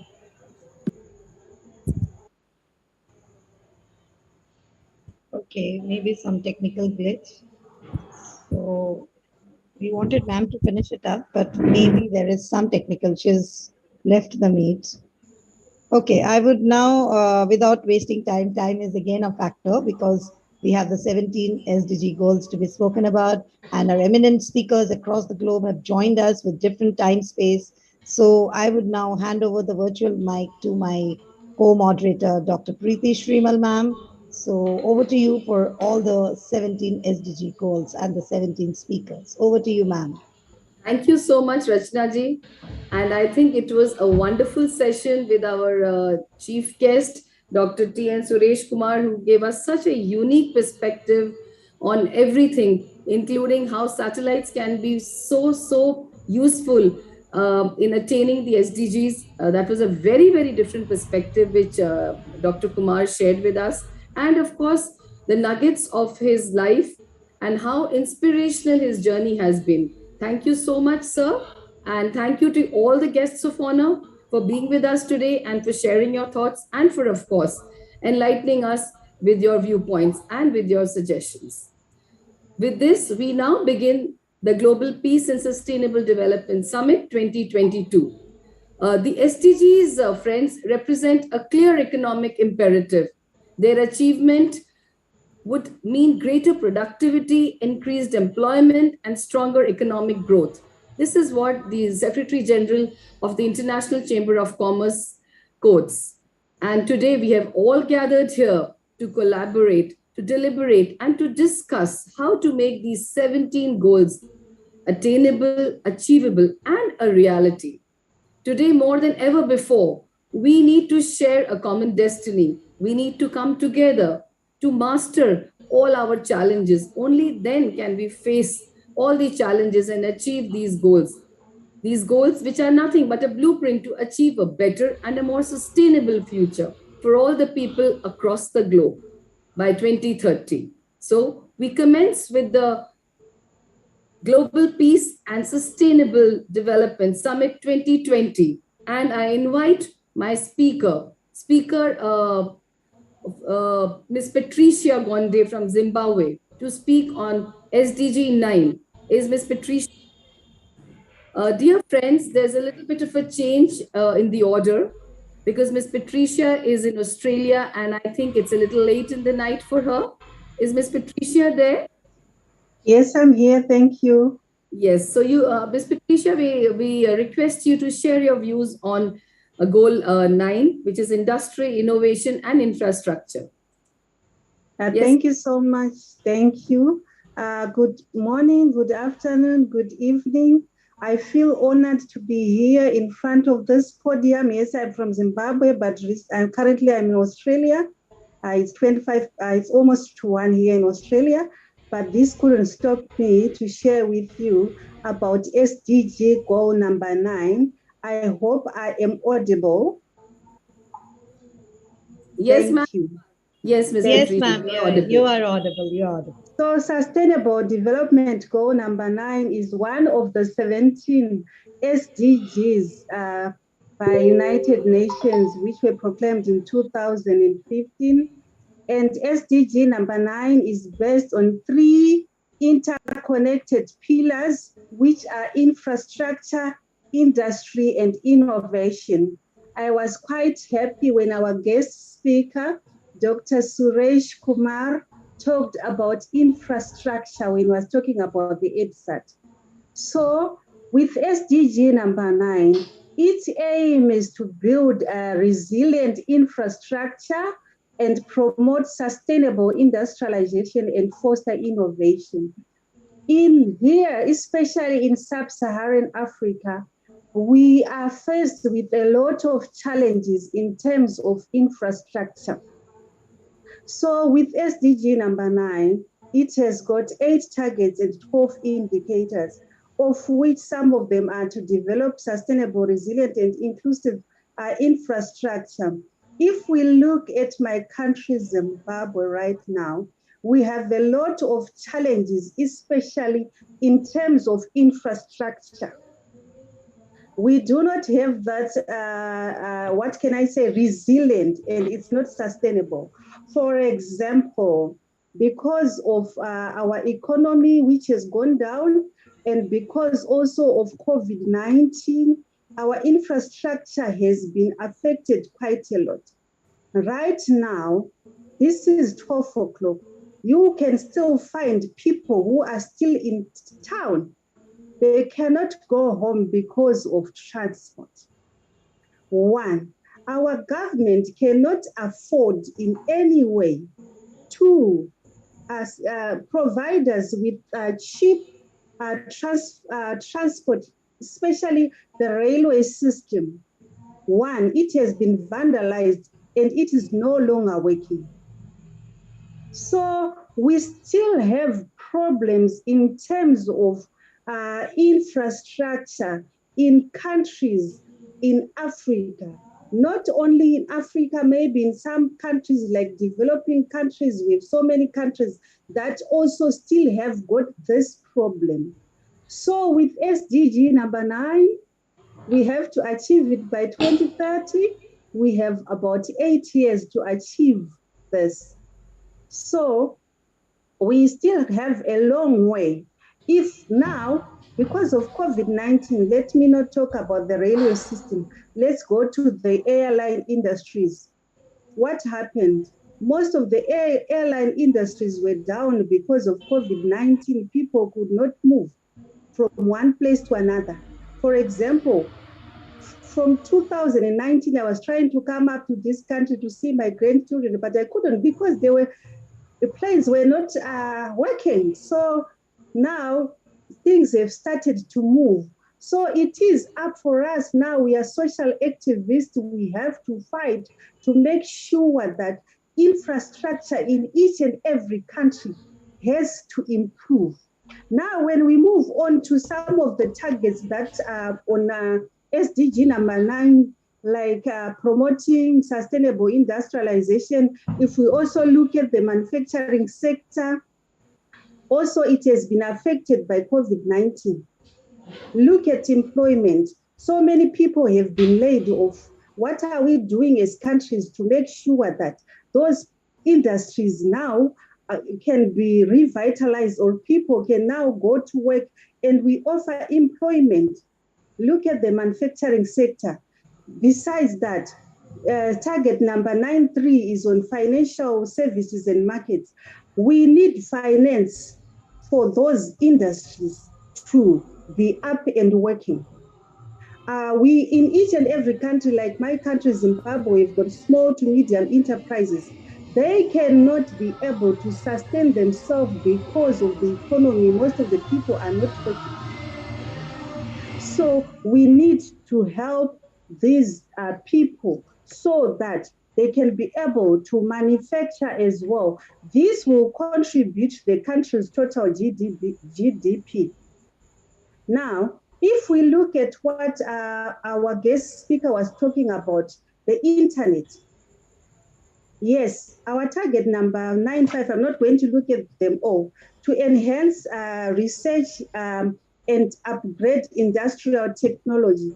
How can we upgrade technology when we do not have the finances to do so?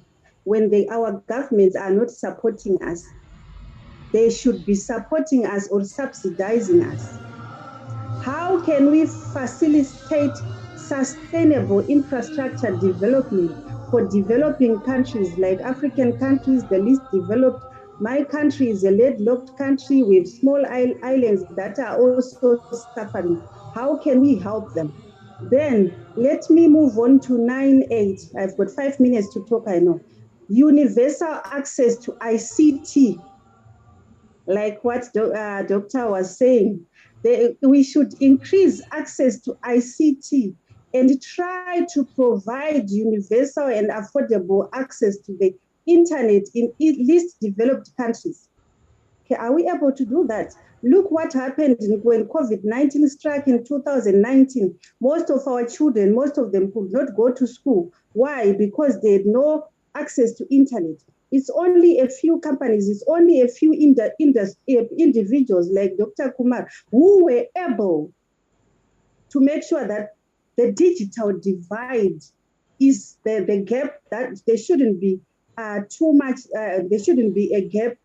So there is a lot that we need to do so that we are able to achieve SDG number 9. And how can we realize that SDG by 2030?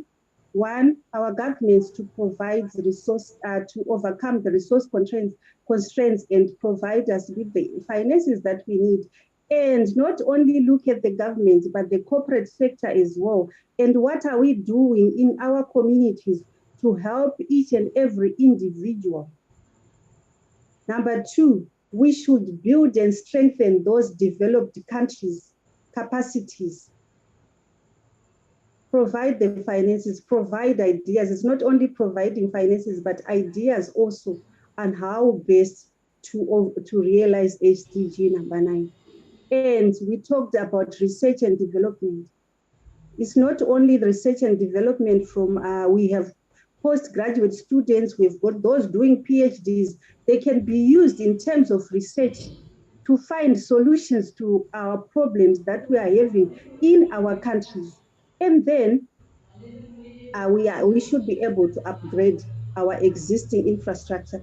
I am happy that in my country now, they are trying by all means to make sure that our roads are accessible, even for people who are in the remote areas.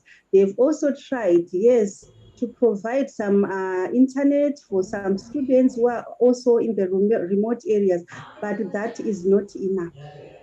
We should explore innovative ways to solve our problems that we are having in our countries. Thank you so much for giving me this opportunity to talk. I can talk and talk, but because of time, I am not able to move on. Thank you so much, Dr. Preeti. Thank you so much, Patricia. Namaste. Yes. Thank you so much. You gave us an insight into how important the 4 I's are. Industry, infrastructure, innovation, and internet. So there has to be a capacity building, and there has to be enough importance given to building up and of improving these 4 I's. Thank you so much, Patricia, ma'am, for sharing your views. I would invite, yes, Laura, ma'am. Can I just add one sentence? Hello, can I give some suggestion to yes, this lady? Sir. Yes, sir, please. Yes, sir, please. Okay, madam, actually, the richest continent on earth is Africa. Are you from Bulawayo or Harare? Harare. I am from Harare. Harare. Okay, I was in Harare.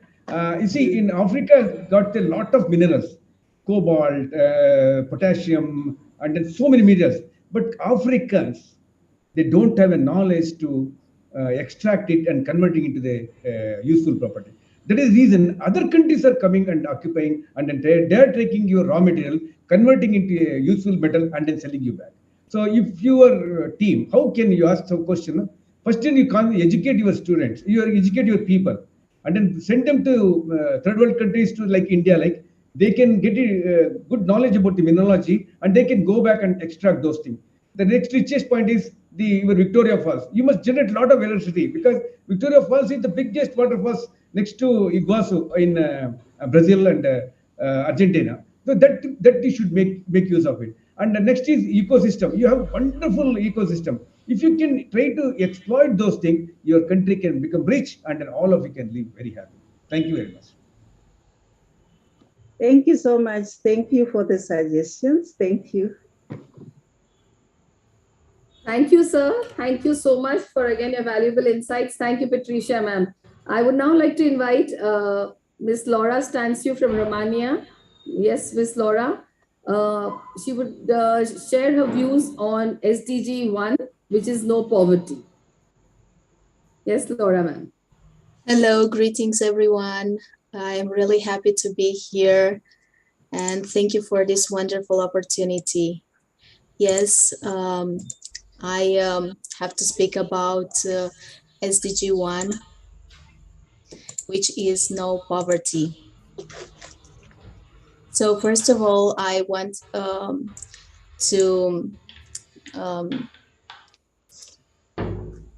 to say that sustainable development goals are important for all of us. And that is why we should all try together to accomplish them. The Sustainable Development Goals, or SDGs, also known as the Global Goals, were adopted by the United Nations in 2015 as a universal call to action to end poverty, protect the planet, and ensure that by 2030, all people enjoy peace and prosperity.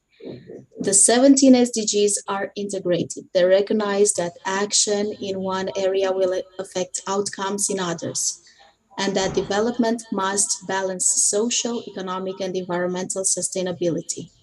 Countries have committed to prioritize progress for those who are furthest behind. The SDGs are designed to end poverty, hunger, AIDS, and discrimination against women and girls.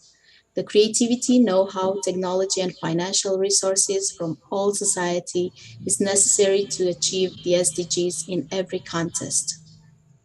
Nowadays, we hear a lot about SDGs and their importance. So why should we follow the Sustainable Development Goals? Why should we lead a responsible life and do active efforts to take care of the land, to live in peace and harmony, and spread words of love, tolerance, and empathy? This is my vision as an educator. We are all responsible. And I believe that all educators must set an example. We must inspire young minds. We must teach our students and our children, and we must try to reach as many people as we can in order to work together for the benefit of the earth and of society. It is our duty to do our part and to empower others to make a change. Fighting for the accomplishment of SDGs should become a main objective in schools and all learning environments. SDG 1 deals with no poverty. It aims to end poverty in all its forms everywhere.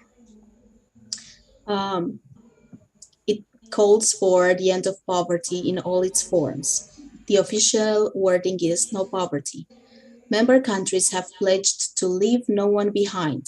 Underlying the goal is a powerful commitment to leave no one behind and to reach those furthest behind first. SDG 1 aims to eradicate every form of extreme poverty, including the lack of food, clean drinking water, and sanitation. Achieving this goal includes finding solutions to new threats caused by climate change and conflict. SDG 1 focuses not just on people living in poverty, but also on the services people rely on, and social policy that either promotes or prevents poverty. Globally, the number of people living in extreme poverty declined from 36% in 1990 to 10% in 2015. But the pace of change is decelerating, and the COVID-19 crisis risks reversing decades of progress in the fight against poverty.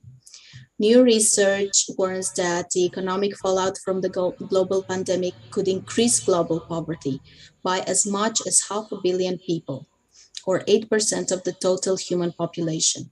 This would be the first time that poverty has increased globally in 30 years since 1990. So what could we do? There are many challenges. We could build resilience of poor people so that they can live a dignified life. When the poor strongly rely on natural resources and which aren't sufficient, we could promote livelihood diversification. Poor people are vulnerable to environmental degradation, climate change, and disasters.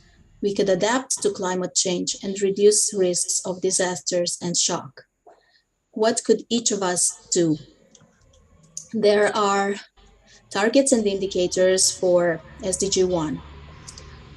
It has 7 targets and 13 indicators to measure progress. The 5 outcome targets are eradication of extreme poverty, reduction of all poverty by half, implementation of social protection systems, ensuring equal rights to ownership, basic services, technology, and economic resources, and the building of resilience to environmental, economic, and social disasters. The 2 targets related to means of achieving SDG 1 are mobilization of resources to end poverty and the establishment of poverty eradication policy frameworks at all levels. Remember that everyone can help, and every step you take is a step forward. First of all, educate yourself. Learn about SDGs, what they mean, what their impact is on the world. Recycle. Always remember the 3 R's: reduce, reuse, recycle. You can organize cleanup activities, clean up the forests, the natural habitats around your city. Teach or tutor children who don't have access to education or don't have the necessary means to learn as well as the others. Donate. Not necessarily money, but also donate old clothes, things that you don't need anymore. Help someone who really needs those things instead of throwing them away. Plant a tree. The planet really needs trees. It needs the oxygen, and we all need to breathe clean air. Reduce consumption. Spread awareness. Talk to others about the goals and what they mean. And of course, live sustainably, which is the most important thing. Get everyone involved. Teachers could have a classroom, do regular outreach day trips in areas in need. At birthday parties, we could offer the option to donate money instead of a gift. We could support locally produced things. We can volunteer. We can clean up, sponsor a child. Anything we do has an impact. And this is the message that my students have to support the SDGs. The world needs our help today, so let's take action, don't delay. So many people live in poverty. Go to bed hungry, can live normally. They need clean water, they need sanitation. And children need quality education. People need to be healthy and it's fair to give them a good medical care. Let's innovate and work together to make our life conditions better. If we all use clean energy, we'll make the world pollution-free. Learn to produce responsibly and not consume more than you need. Sustainable communities. They live in harmony and peace. To spread the love and stop the hate, we should never discriminate. Against inequalities, unite. Give men and women equal rights. The world is giving us a warning to fight against the global warming. The goals have made us understand we must protect the life on land. The ecosystem have a role, all the Earth's creatures, big and small. The birds, the elephants, the bees, the fish that swim below the sea. So let's join hands to achieve the goals. Together we can save the world. So yes, together we can save the world. Don't forget that the SDGs can only be realized with strong global partnerships and cooperation. Together we can save the world. Join hands to achieve the goals. Thank you so much for giving me this opportunity. Thank you so much, Laura ma'am. Together we can save the world. And I think the time to take action is right now. It is today. Wonderful presentation, and I love the way your students were sharing their thoughts, and it was really inspiring. Thank you so much, Laura ma'am. I would Thank you for this opportunity. Next speaker, yes, Miss Vilma from Brazil. She would be sharing her thoughts and views on the SDG goal number 2, zero hunger. Miss Vilma, the stage is all yours.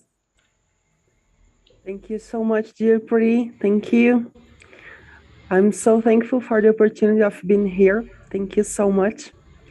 And as teacher Laura said, we can change the world. And when we join hands together, yes, we can change the world. If I do my part here in Brazil with my students, Ms. Laura, where she is, and all the teachers there around the world, we can change the world. Sometimes we are sad, and when we watch sad things on TV, and we think that we can't change the world because the world is too big and we are so small. But as teachers, we have the power to change this world. We can empower our students, we can teach them to think about others, we can teach them to care about others. I'm Vilma Barbosa from Brazil, and I've been working on the SDGs for a long time. And I truly believe that, as Laura said, we can change the world. Doing our part here, small in our small town, if everyone, each of us, change the things in our community, we can save the world. And today I'm going to talk a little bit about Go to Zero Hunger. And I'd like to tell you about some things that we've been doing in our community to help with these goals. So I'm part of some groups, and with these groups, we help our community. We have a list of some families who need more in our community, and then we gather food together and we put all them in a box and we deliver to families who are in poor conditions, because as you know, some families don't have enough money to buy the food they need. And then with these groups, we help them. We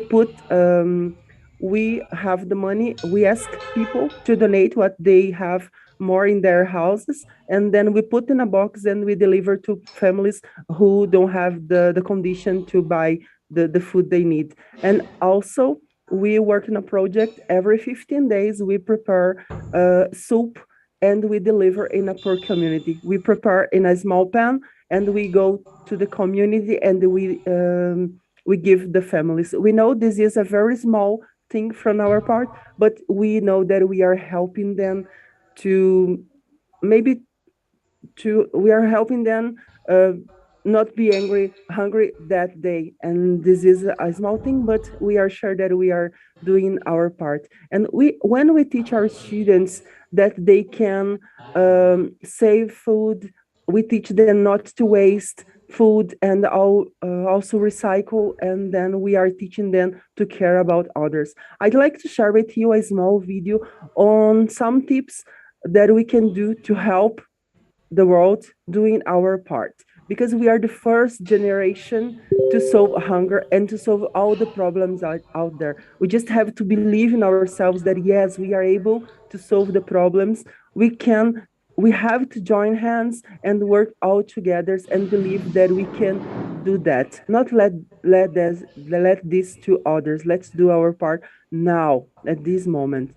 So I'm gonna share may I share the screen, please? Just a small video, I promise. Okay. Yes, ma'am, you can go ahead. Okay, it says I can't.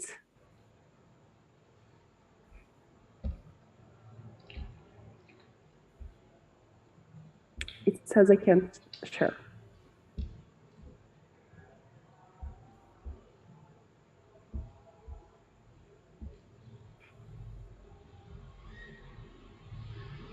Okay, let me try again. Now I can. Here it is.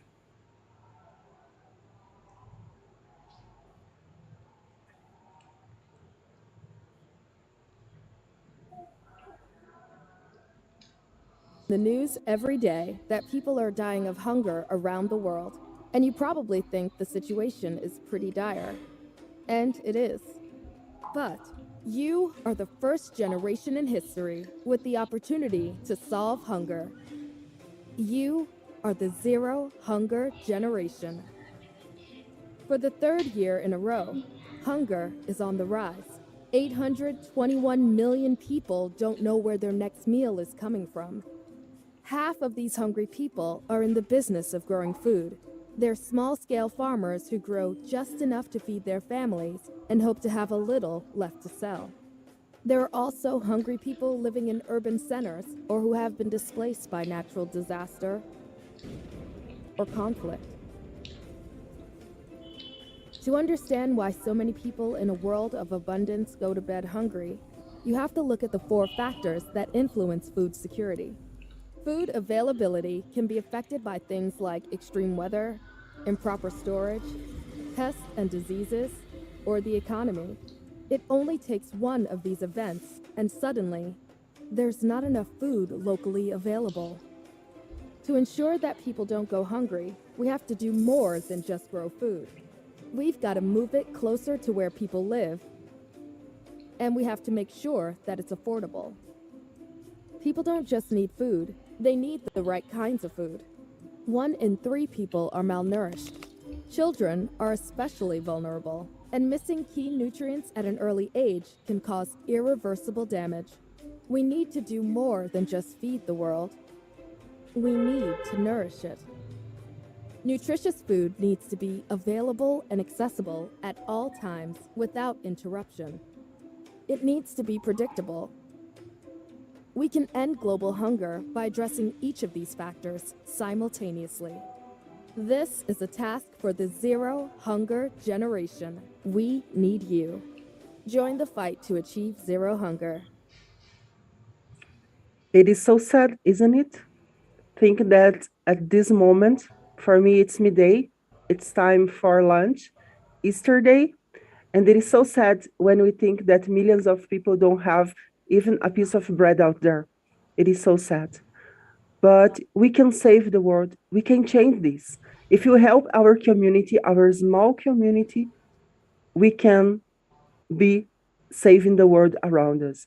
It is up to us teachers and everyone around the world, help our community, do small things, and then you'll be helping to save the world. Thank you so much for this opportunity of being here. I'm so grateful. Thank you so much. God bless you all. Happy Easter. Thank you so much, Wilma ma'am. Definitely that got us thinking. All of us need to do our own little bit to ensure that no one goes hungry. All of us need to act now and act with empathy, act and take the necessary action. Thank you.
Good evening, everyone. I think there's a network issue with PT Man. I would like to take over this. And with moving ahead with the third goal, first of all, I would like to congratulate IDYM for organizing this Global Peace and Sustainable Development Summit.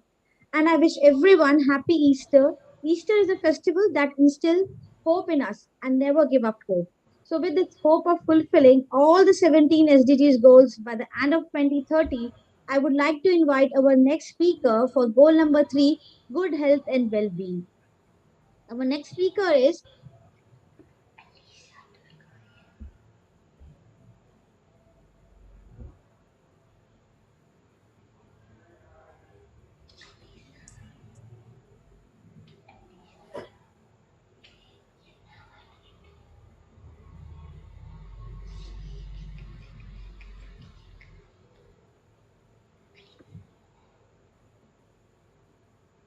Ms. Elisa Durbanin from Armenia.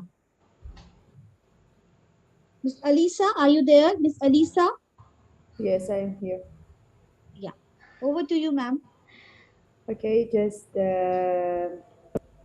request, can you let me share my screen? Are you able to share, ma'am? No, I can't. Okay.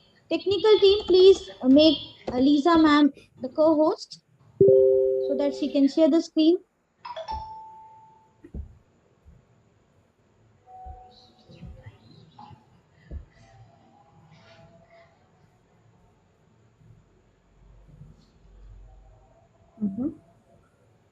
Thank you. Good evening, everyone. And first of all, I would like to congratulate with the Easter Day. Happy Easter Day in many countries. And I would like, today I'm going to represent the third goal. And my goal is about being healthy and well-being. First of all, I will ask you, is it visible, my screen? Yes, Yes, it is. Yeah, it's Yes. Okay. Today I'm going to speak about the good health and well-being. I think it's a very important goal because we can work, we can think, we can do everything, but in some cases, having good health and also well-being is very important because just imagine yourself in a situation if you are ill, you don't want to do anything, even if you have big dreams and you wanted to achieve these dreams. That's why I'm going to speak about it. What is it? First of all, it's our condition, it's our well-being, our health, such kind of problems that we will discuss today during my presentation.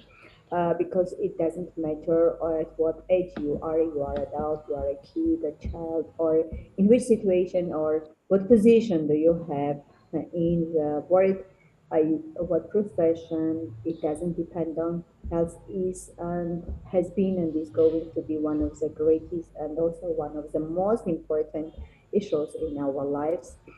First of all, and now I would like to speak about health because according to the US UNICEF and also the WHO Constitution, it says that health is going to be a state of complete physical, mental, psychological, social well-being, and not merely the absence of disease or infirmity. Because in some cases we can say that not we should pay attention to our physical condition or our mental condition, but also how do we usually feel psychologically, because it may be one of the most important points that we should pay attention in order to keep our body and our health under the control. And it is something that we can just say that if we have any kind of problems or disabilities or any kind of things that will harm our health and also well-being, it will bring, first of all, to us to a condition that may have, in some cases, the most maybe negative results for us. And being health, there are different kinds of facts. I have just put here any of them, that about 400 million people have no basic health care. Just imagine, and many times we don't visit the doctor until it's the last point, for example, and when we just feel that there is no other way, we just can just visit a doctor. And also, in some cases, for example, 7 million people die every day from the exposure to fine particles in polluted air. Because we people not only should pay attention to our health and well-being, but also at the same time we should protect our nature, but not being it polluted. Also, we should pay the food that we grow, that we buy and make and eat. Everything we should pay attention, because in the basement of any kind of disease and also health problems can be such kind of things. For example, we can breathe polluted air and it can bring some kind of problems with breathing or with mental or even with head or something. And what is interesting is that if we go and look at the statistics, we can say that mainly people have from 30 to 7 years. So in this period, they have just kind of the main health problems. And in some cases, it can be even any kind of disasters, any kind of just shocks, any kind of injuries, deaths, everything. Just psychologically, it influences on our immune system and at the same time on our well-being and our health. And during the period, we can just say that we can do everything. We should take care of ourselves and always be patient and also be careful for our health. Now, a little bit about the children and about the education system, what we should do, in which period we should pay attention more than, for example, other ages. So I can say that we should just take care of ourselves during the whole life. But there are some periods of our lives when we as teachers, educators, or as being parents and mothers, fathers, we should pay more attention to our children's health and their well-being because everything, starting from their health to their happiness, everything just depends on it. As you see here are some kinds of about the vaccines that about 1 million children per year can be saved up. For example, if we take this is a kind of vaccines that are for each age, there are different specific vaccines for it. But let's go to the education part, what it can be. Let's start from the early childhood and health. This is the period. What can we as parents, as teachers, we can do? We start from, as you know, the children, it is said that considered to be that children till the 5-year-old, their physical and mental, psychological development, it goes very fast. And we can one day say, oh, our child, our kid, our baby, he is very small, and maybe the time goes so quickly, and we see how even sometimes we don't notice the development of the small, let's say, steps of development of our kids. And we should pay it because this is the age that physically the kid, the baby, starts, for example, to walk, starts to just concentrate, just starts to speak, and there are many disasters or many things or disorders that's connecting with this age because if we don't take care of it, in some cases we can just say that our children can have any kind of problems connected with different spheres of development. Primary education. Here also we continue as children, they continue their development, but let's pay attention to the environment because they start attending school. It's a new environment, it's a new everything, rules, and they have to follow to obey them. One of them I will just mention about, for example, the position of sitting. We just say that they should keep the distance from the copybook. In some cases, just sit straight. It's just a kind of problems that we teachers should pay attention and just with teachers. Then goes to the secondary education, which is another period of development of children because there as students, as pupils, they have another problem. It can be connected with their mental, physically, and also psychologically because they try to find friends, they have no just environment for them, referred as leader, friends, etc. From different points, we can just pay attention how they develop in this case. The next that I would like to share with you, what can we do? We just say these kinds of problems, these kinds of disasters, these kinds of issues, etc., etc. But what can we do in order to stay healthy? I would like to offer you some kind of tips that I have just included in my presentation. First of all, for example, be physically active for 30 minutes most days of the week.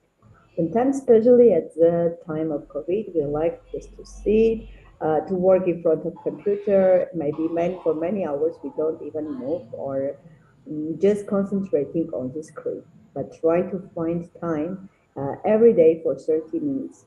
Usually, it is said that if you are going to work for about 1 hour, 45 minutes you have to work, and 15 minutes from each hour you should have a rest, relax, or just take a walk, or just not to think about the work for 15 minutes. The next tip is eat a well-balanced, low-fat diet with lots of fruits, vegetables, and whole grains.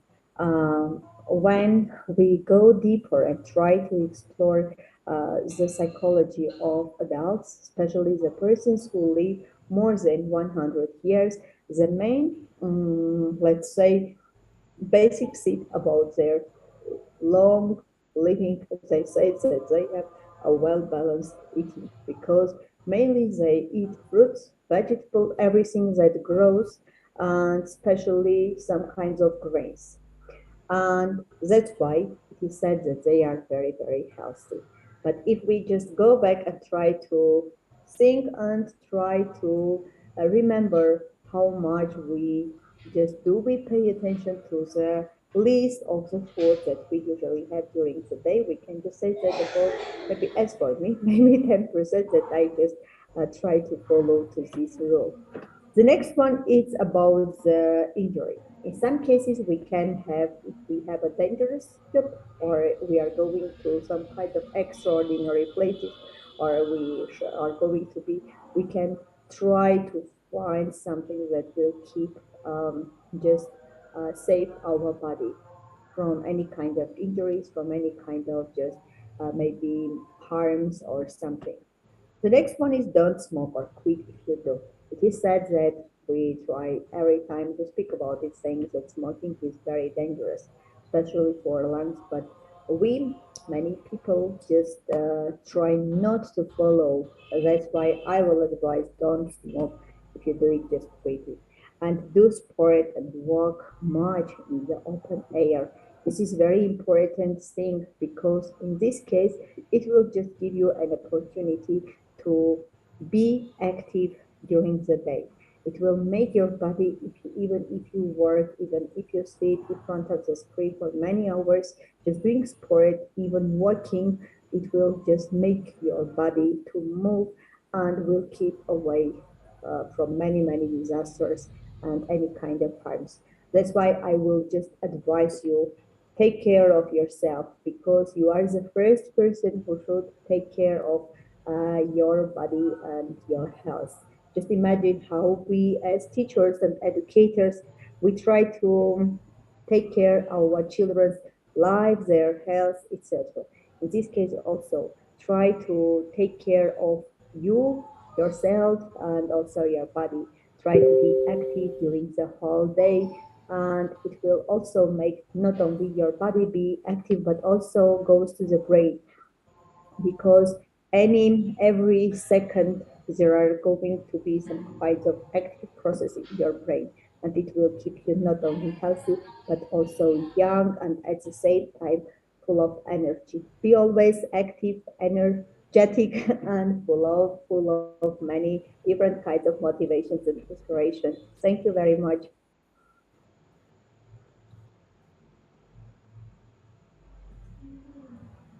Thank you so much, Dr. Elisa. A very insightful presentation with such amazing tips given on staying healthy and on the importance of maintaining physical, mental, and social well-being.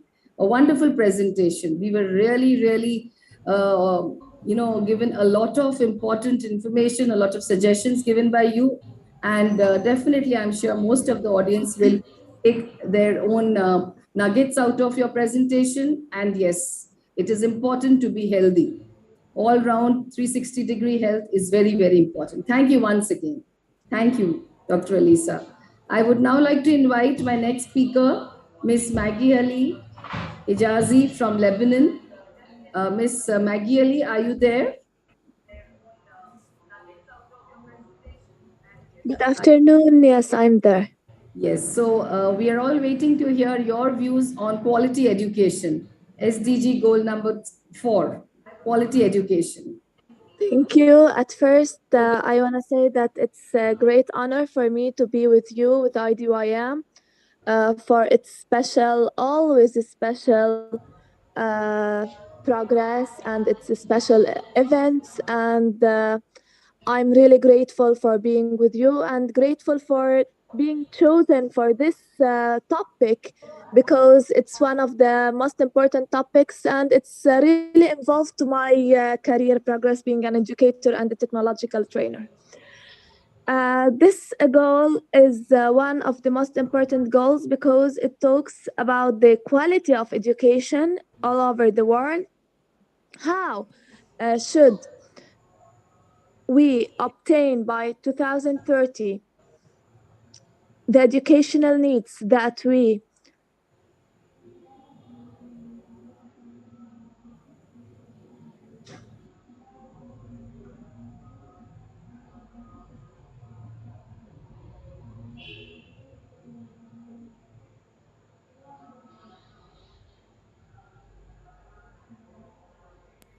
Miss Hijazi, we can't hear you. Are you there? I think we've lost the connection. Dr. Pooja, is she there or can we move on to the next speaker? Ma'am, I think she left the meeting because of Yeah. network issue. Yes. With the next.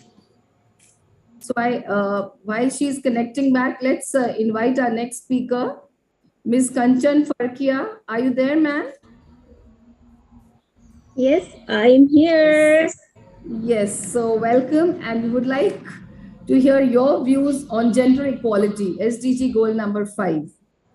Sure. First of all, thank you so much, everyone, Preeti ji and Ravi Shankar ji, for this opportunity. And my SDG goal number 5 aims to eliminate all forms of discrimination and violence against women. It's gender equality. So gender equality between men and women is an integral part of human rights. And I know it is not a female fight, but it's important to have a balance between both.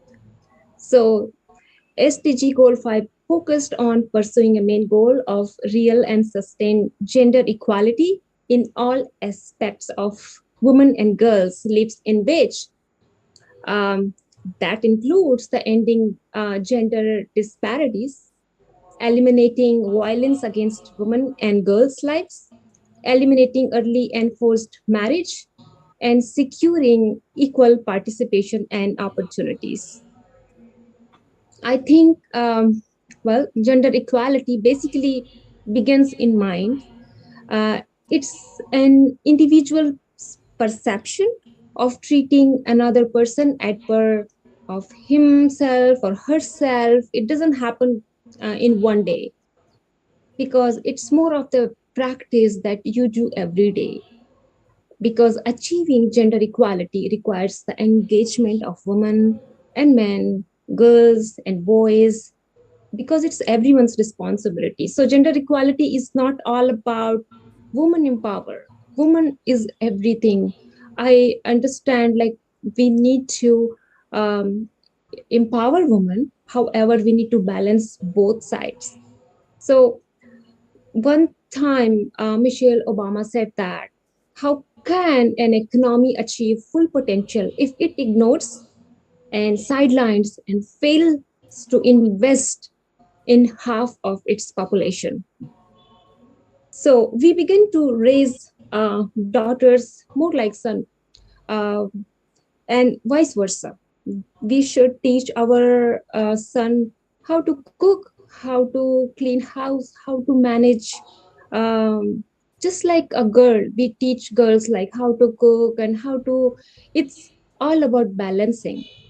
And one research from Stanford study, they said about the gender pay gaps, because throughout much of the 20th century, it was not much, because the average woman earned about 60% of what the average man earned. So starting in the late 1970, there was a substantial increase in women's relative earning, women coming to earn about 80% of what men earn. The This historic rise plateaued in 2005. Since then, the gap has remained roughly unchanged. So, yes, we all know it's the right thing to do for treating men and women equally in the workplace and at home. So, it's going to be suppose, okay, so woman has not a big muscle person, but woman has other skills and they have other traits and men as same as men has. So it's a win-win situation that will result in more opportunity and more happiness for everybody. So, well, um, there has been progress over the last decades. More girls are going to school, fewer girls are forced into early marriage, more women are serving in the parliament or in the leadership positions. The laws are being formed to advance gender equality. Despite these gains, many challenges remains. Discriminatory law and social norms remain still there. Women continue to underrepresented in many areas, in many countries, in different areas of the world, at all levels of political, even leadership. However, what I think is gender equality might mean that women and men should be treated equally or differently. For example, it may imply that women and men should be paid same for doing the same work. And I just also see in home, in families, there is always a typecast, a stereotype, like woman is only for cooking and man is for earning. But we should not typecast actually. When men and women work together, they can produce exceptional results in the workplace. And even more importantly, they wind up doing the same for their personal lives. And of course, if we will improve our personal life, it will improve the society, and it will ultimately improve our in the whole world in general. So women benefit from working with men and men benefit from working with women. So for example, men can also be responsible for taking care of the children, young children, do some household work together. And one more thing I want to say, like men, they are not supposed to cry in public or in front of someone. But this is not fair for the men as well, because they have to live out their stress out, and then it is not fair for the men as well, because I have seen many in families, men are not like, they're just, if woman is like superpower in the house, and it happens in everywhere, like vice versa. So we need to have balance. This is how to fight this inequality. Approach your relationship as a true partner. If you are balancing together and support your partner's ambitions at work or what they want, what they have skill, to build a great culture in our community and throughout the world. It is vital that we focus on gender balance and ensure that men and women are working together, working positively. It will bring a different sets of experiences, their individual talents and contribution. And that is the perfect amalgamation of these differences is what will take us all into a better future. So gender equality is this important. And thank you so much, everyone. And thank you so much, all the speakers as well. I was learning everything, listening, and chief guest and guest of honor. Thank you so much for your insights and your views. And thank you, Ravi Shankar ji. Thank you so much, Kanchanji. Wonderful presentation, and you are an epitome of gender equality, if I can say so. You're looking so awesome. And yes, we've heard you so many times. I think the key takeaways for me are gender balance, support, and men and women walking together towards a more positive, happier, and a healthier world. Thank you so much. It was a pleasure to hear your views. I would now like to invite Ms. Hijazi. Ms. Maggie, are you there? I think Ms. Maggie is back. Dr. Pooja, if you can just check. Yes, I'm back there. Thanks a lot. I'm sorry for the internet glitch that occurred. In fact, I was talking about goal number 4. I'll begin with the fact that education liberates the intellect, unlocks the imagination, and is fundamental for self-respect. It is the key for the prosperity and opens a world of opportunities, making it possible for each of us to contribute to a progressive, healthy society. So learning benefits every human being and should be available for all. This goal ensures inclusive and equitable quality education and promotes lifelong learning opportunities for all. The targets of this goal ensures the presence of free primary and secondary education, equal access to quality pre-primary education, equal access to affordable technical, vocational, and higher education, the increase of the number of people with relevant skills for financial success, the eliminate of all the discrimination in education, the universal literacy and numeracy. It also ensures targets that are needed for the education for sustainable development and global citizenship, the build and upgrade of inclusive and safe schools, the expand of higher education scholarships for developing countries, the increase of the supply of qualified teachers in the developing countries. All those things should be done by the help of every single individual of us.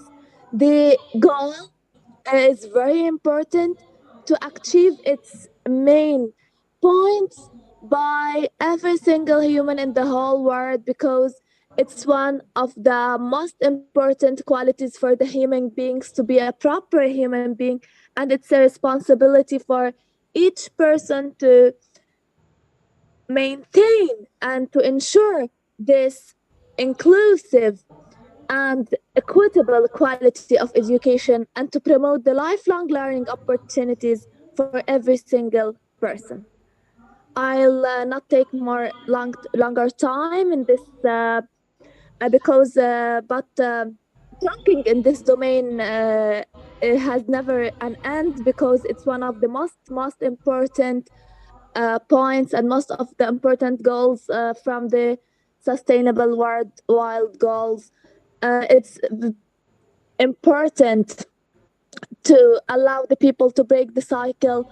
If poverty, it helps to reduce inequalities. It helps also the other goals to be obtained, to reach the gender equality. It's the base. I find it the base of all the other goals, because if you are educated, you can do any other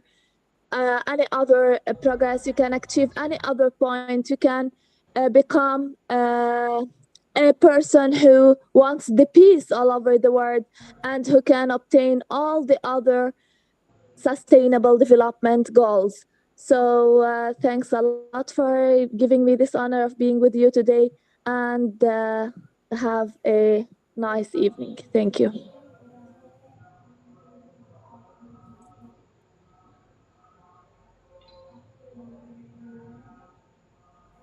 Thank you so much. And definitely, we agree with you that education is the key to a changed world.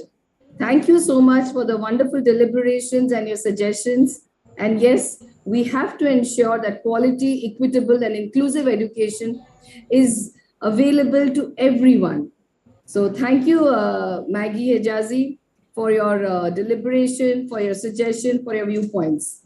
I would now like to invite my co-host, Dr. Pooja, to take over. Thank you, Preeti ma'am. Thank you, Preeti ma'am. The next segment. So moving ahead with our next segment from SDG 6, Clean Water and Sanitation, I would like to invite Ms. Raden Rora from Indonesia. Ma'am, are you there? Yes, I'm there. Yeah. Welcome, ma'am. Thank you. Assalamualaikum warahmatullahi wabarakatuh. Namaste. Thanks a lot. I can be here. Thanks for Raffi Sankan Kumar and friend for the opportunity. Okay, can I share screen? Okay. Yes, ma'am. You can share the screen. Okay.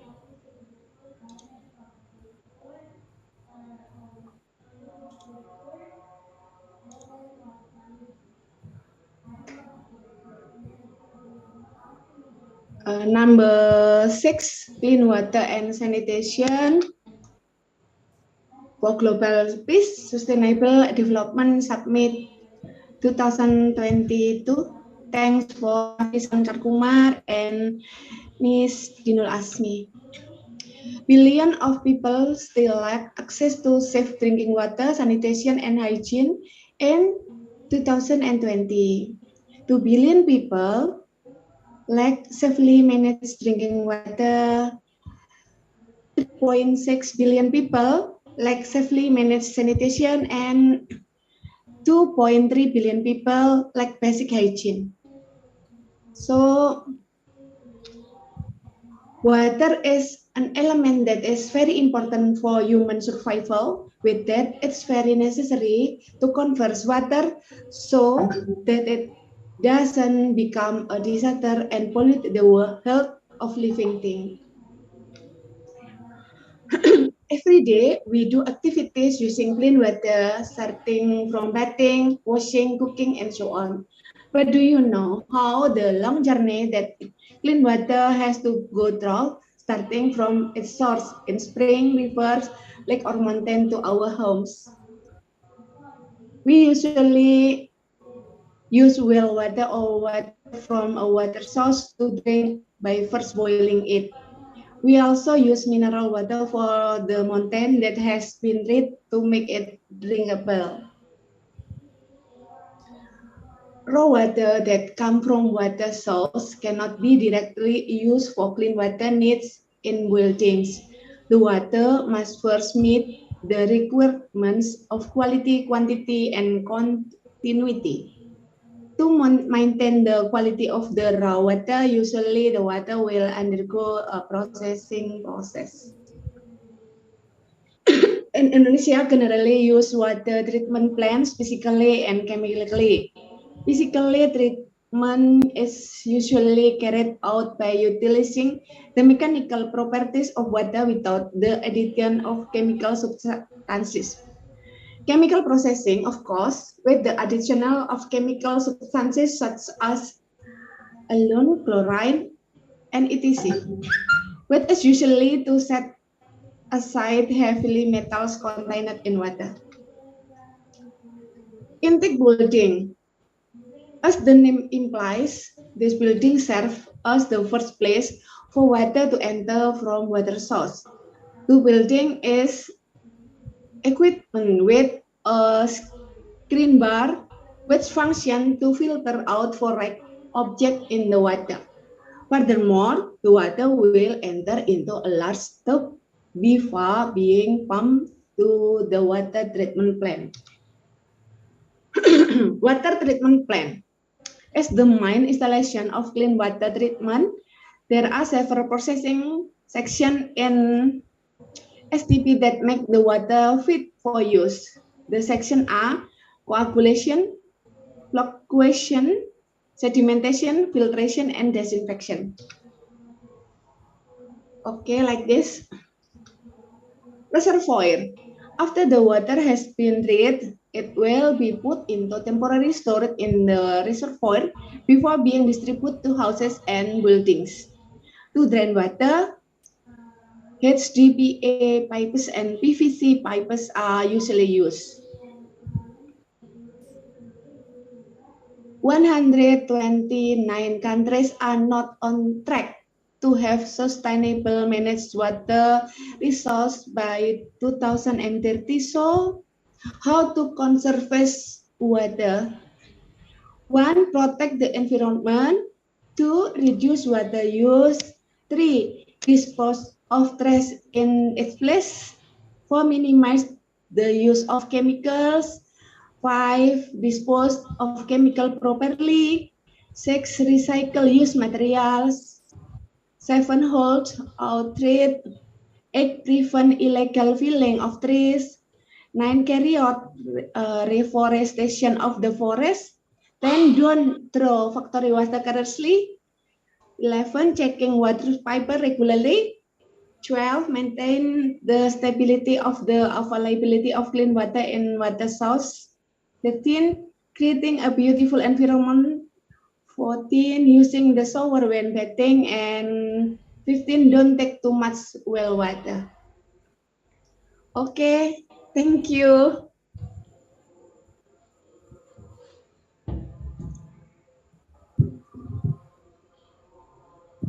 Thank you so much, Radhan ma'am, for your interesting presentation. Thank you once again for giving your suggestions and your deliberations. Moving ahead with our next speaker for the SDG Goal 7, affordable and clean energy. I would like to invite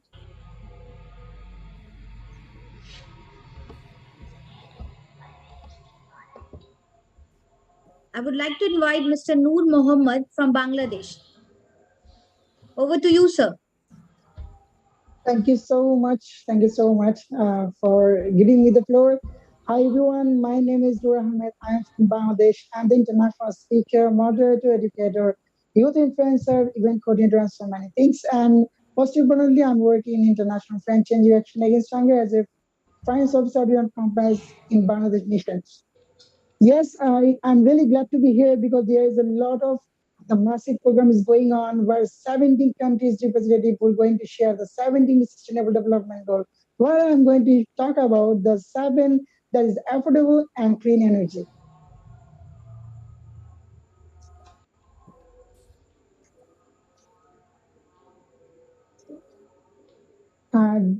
Okay, just let me know my screen is visible, right?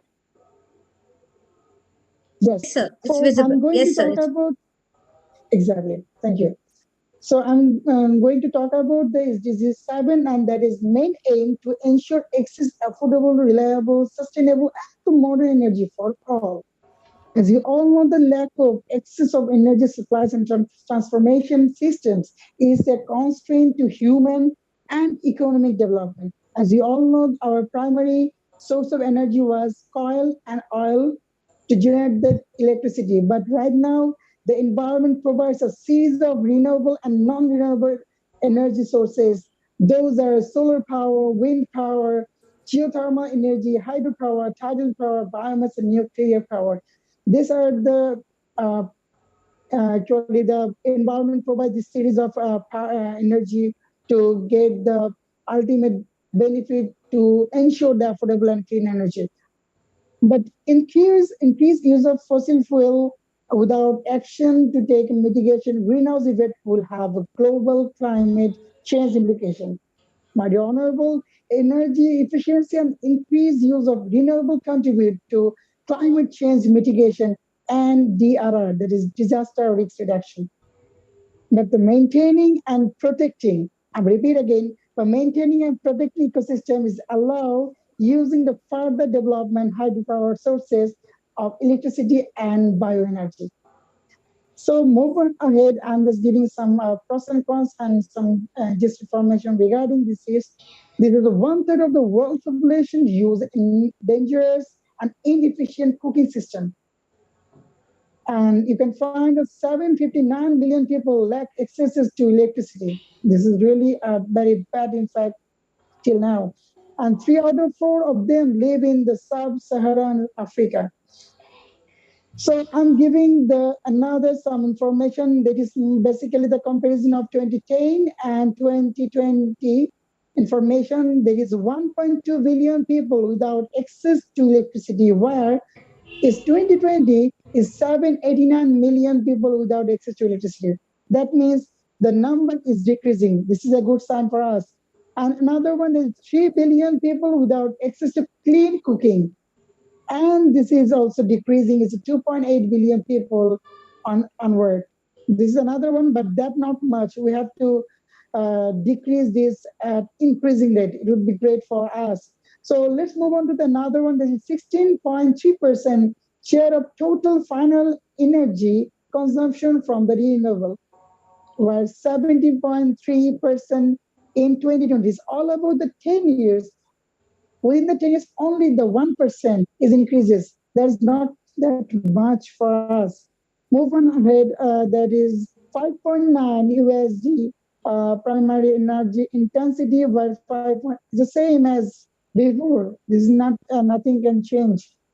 So there is some other information over there. Let's move on to the another point.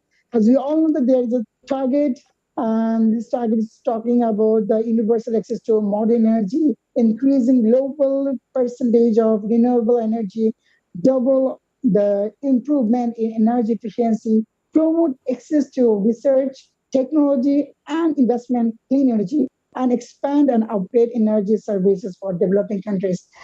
These are the very great target to complete by 2030, but still we are far away, but we do believe that we can achieve this, as inshallah. So moving ahead, this is a very keen. I'm just focusing on just 3 challenges over here, but there's a lot of challenges. Because of the COVID-19, the some other challenges also increases as increasing rate, not decreasing rate. So I'm just focusing on 3 right now. That is, 1 in 5 people is still lack of access in modern electricity. So what we can do? We have to ensure everyone has access to clean, affordable, and reliable modern energy. So in that perspective, what we have to do? We have to invest in this sector. It can be a government investment. It can be a private organization investment. It can be some non-profit organization investment. Actually, all of their contribution required to accomplish this challenge. Move on to the next challenge, that is, every year indoor air polluted kill 4.3 million people. Most of them are women and children. This is very, very dangerous for us. But if we invest in renewable energy, and it can really help to us. As we all know, the solar system is introducing developing countries, developed countries, and some poor countries as well, but that not that much, because it's also focusing on some costing factor and some other things. So I think if this kind of things also deal with PPP, that is public-private partnership, or some other organization, even they can do a business with this, the related of this SDG, it would be great to mitigate these losses. So last but not the least, the energy provided by fossil fuel is the main contributor of climate change. Absolutely. So what can we do? So we have to put in place the energy saving policy. As we know that if we focus on the energy saving policy, it would be great to implement and to get the ultimate target, what is given by United Nations. So I do believe that if we work together, if we think that we can work or focus on this investment in this side, it would be great to accomplish this goal, as well as for our sustainable world. So moving ahead, I'm just going to give you some basic business rule regarding this SDG. I mean, you can make a business, you can do a business with this SDG, you can get a profit, as well as you can meet the requirement of the SDG's goal. So as you all know, that is, business can accelerate the transition to the affordable, reliable, sustainable energy by investing in renewable energy resources, prioritize energy efficient practices, adopting clean energy technologies and infrastructure, and research and development. Business can innovate and pioneer new technologies. These are the contribution by the businessman can be. I do believe it can be achieved. It can achieve our goal for by 2030, because only the government contribution, only the non-profit organization contribution, only the single contribution can't be work. if we think about something that it collaboratively we can do something to accomplish that goal, it can be. So I'm just giving you some example of business ideas. The key business idea themes is all about the if you can do a work on a business that is related to the electricity accesses. You can do business like this. You can do a business like electricity availability and reliability. You can also do a business like renewable energy that I shared earlier. You can also work for energy efficiency. You can also work for infrastructure investment. If you have money, if you have idle money, you can do the investment for the infrastructure development. It will ultimately help to achieve this goal. And yes, environmental investment is very required for each of us. If you don't have the money, you can dedicate yourself to share the information towards the others. You can dedicate yourself to train others. Money is not always the sources to resolve and to achieve all the goals together, but your own initiative can also be the responsible and contribution to achieve this goal. And yes, I also give some example. I'm just skipping those because of the time constraint. And we can make the waste to energy. You know what? Some biogas power plant is going on in my country, Bangladesh, and some other countries drastically, and it is very much needed because all the wastes can make the help to make our energy for us.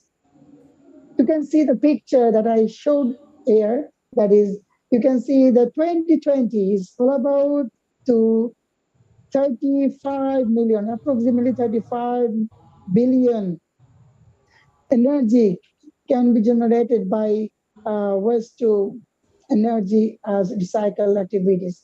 Or if you are going to work on this process, we can also increase by 2027 is approximately 60 billion USD. So why we're waiting for? We can do from our own home. We can start our dedication or delegation from our own home by waste management, by sharing the information to others, by giving the ultimate training, ultimate information, ultimate awareness towards the all to reduce the fossil fuel and generate the more energy for all the people in the world. So let's do and start from your own way. Thank you so much. Thank you so much for being with us, and thank you so much for carrying your question. And thank you so much, Ravi Shankar brother and IDYM Group of Company entire team for your dedication and utmost. Yeah, thank you, sir. We really appreciate your structured approach to such a wide topic with some fantastic takeaways. Like expand energy access, it is essential to enhance energy efficiency and to invest in renewable energy. Thank you once again, sir. Moving ahead with our next speaker, I would like to call upon HE Professor Dr. Aman Mahereen Maya from South Africa for SDG Goal 8, Decent Work and Economic Growth. Are you there, ma'am? Yes, I'm here. Yeah, the stage is all yours, ma'am. Welcome. Thank you very much. Good afternoon, good evening, and good morning to whomever across the world that is with us.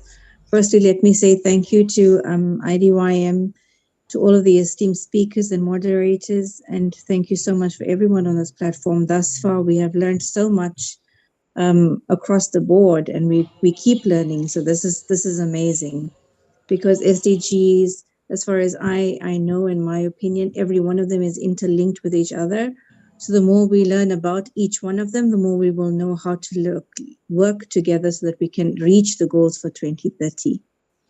So I'm meant to talk today about SDG 8, which is about decent work and economic growth. And the mission statement for this SDG, and I'm going to quote this, is to promote a sustained, inclusive, and sustainable economic growth with full and productive employment and decent work for all, unquote. Now, what does this mean and how is it accomplished? We must firstly look at the fact that this goal is significant.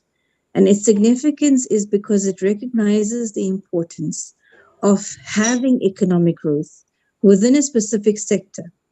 And this needs to be sustained because it needs to have high levels of economic productivity all around. This will then allow for creation of well-paid and quality jobs for everybody.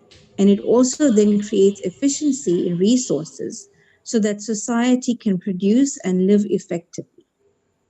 The aim of this goal is that by 2030, we need to achieve full and productive employment and decent work for all.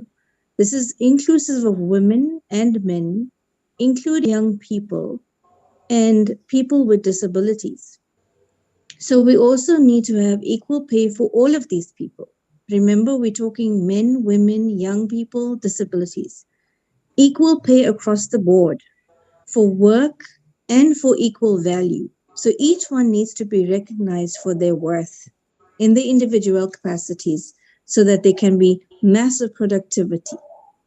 One of the biggest problems thus far is global inequality, and this is found as a key issue in the report that was done. So we need to therefore work even harder on this issue of inequality at every level, because in many reports, this is shown as something that is worsening the rate. It's worsening the rate of progress, and it is an obstacle now to achieve decent work and sustainable growth and development for everybody. Now, when we talk of decent work, what are we talking about? Decent work refers to us having productive work for women and for men, and where the working conditions that there is a freedom of working condition, there is equity amongst all, there is security for everybody, and there is human dignity in the workplace. So work in decency, when it is fair and just, is what is meant by decent work. There has to be fairness, there has to be justification. The payment has to be fair, and it needs to be safe. Now, in order to promote good work and economic growth, we need to do a little bit of things in complication with each other. You need to have diversity, you need to have innovation, and you need to have economic productivity. So we need to acknowledge the diversity, and that allows for us to be fair across the board. We need to also know that we need to upgrade continuously with our innovation skills. Decent work, remember I said, is about productivity and having you to be able to be free to choose whichever work you are passionate about that you are good at doing. And that then gives you the rights at work, which need to also be safeguarded, because we all need social protection without bias. So we need to promote jobs that have absolute guarantees that your right at work are upheld. You need to have extended social protection in order to meet this goal. Social protection that goes across the board so that every single person that is employed is awarded decent work capabilities, decent work, agenda-based realities of what they need so that they can be productive to their best versions of what they can do. If we focus on these factors of what decent work means, then we will automatically achieve the economic growth that we are looking for. And that will then give us the freedom to keep it up and sustain the economy in whichever sector we're looking at. We need to, however, look seriously to eradicate forced labor. We have to look at how we can eradicate modern day slavery. And we have to look at how we need to stop human trafficking, and especially child labor needs to be stopped at all costs. In order for this SDG to work, we have got to look at these negative factors realistically and put a stop to what is halting the progress of this. This is where the inequality phase comes from. So we need to look at policies that are going to protect labor rights and promote even any positions like, for example, tourism. As long as we are creating jobs and promoting culture which is productive, which can sustain economy, then we are reaching our goal. Remember, everyone has a right to get work. Everyone has a right to choose productive works that works for them and that needs to deliver fair income to them, where they feel secure in their workplace, where they feel and know that their families also have social protection with them having the jobs that they have. This then offers them better prospects for them to develop themselves also in the workplace. And that's what we're looking for, because we do not wish for anybody to have discrimination at any cost. And everybody is needed to have social development. So remember, when we are looking at this SDG and decent work for economic growth, we are looking for fairness and justification. If we look at these factors which I've pointed here, eradicate what is necessary, we will definitely be able to achieve the decent work and economic growth for everybody across the board in every government sector across all countries. The point is that we need to be realistic about what is halting our progress, because there is much that is halting it, and we need to eradicate those negative factors. So thank you again for the time. Thank you so much to IDYM. As usual, this is a fantastic platform and they are doing excellent work. So thank you to IDYM and this fantastic team, and to everyone who is speaking today. Thank you so much for all of your learning curves. I also learned so much. Thank you. Thank you, Mary, ma'am. It was excellent insight. And the takeaways was that each one individualities need to be recognized. Decent work is about productivity. Everyone has the right to choose a productive work. And we all need social production without bias. Thank you once again, ma'am. Moving on to the next speaker, we have already done with goal number 9, industry, innovation, and infrastructure. We will straight away move to the goal number 10, which is reduce inequality. And for this, I would like to call upon Ms. Vojolaka Dimaj, ma'am. Yeah. Hi, everyone. Here is Vilsa Demai from Albania. Welcome, ma'am. Thank you very much for inviting me here and to be part of this panel. Reduce inequalities is one of 17 Sustainable Development Goals, and it's important as much as all the others are. As we know, in all the world and where we live, much of the wealth is held by a very small group of people. Sometimes, in some countries, this group leads and decides for the others. And this situation often leads and creates a big and large financial and social discrimination. But it's very important for nations, equality and prosperity must be available to all regardless of gender, race, religion, or economic status. And if we become aware of this, when every individual is self-sufficient, the whole world, I'm sure, will progress. Inequality is a concept in gender that refers differences between individuals or groups and covers different dimensions. As you know, these dimensions are economic inequalities and social inequalities and environmental inequalities. But we meet inequality within a country and between countries too. To reduce inequality within a country means to reduce inequalities based on age and gender, race, disability, origin, religion, or economic status. I am a teacher and I work in a school, and I met inequality between teenagers. And sure is my duty and all my colleagues to erase these. And it's our duty to help our students to know that we are equal and there is no inequality between them. And of course, I am sure that reducing these social and social inequalities and economic inequalities, it's not the key. It's not only the key of the ensuring that no one is left behind, but also is an important key for sustainable poverty reduction.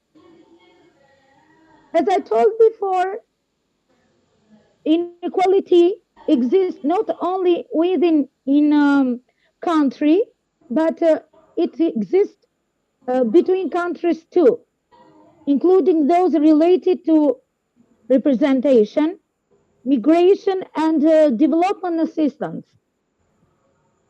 But what can I do to reduce this? What can we do for or helping for this?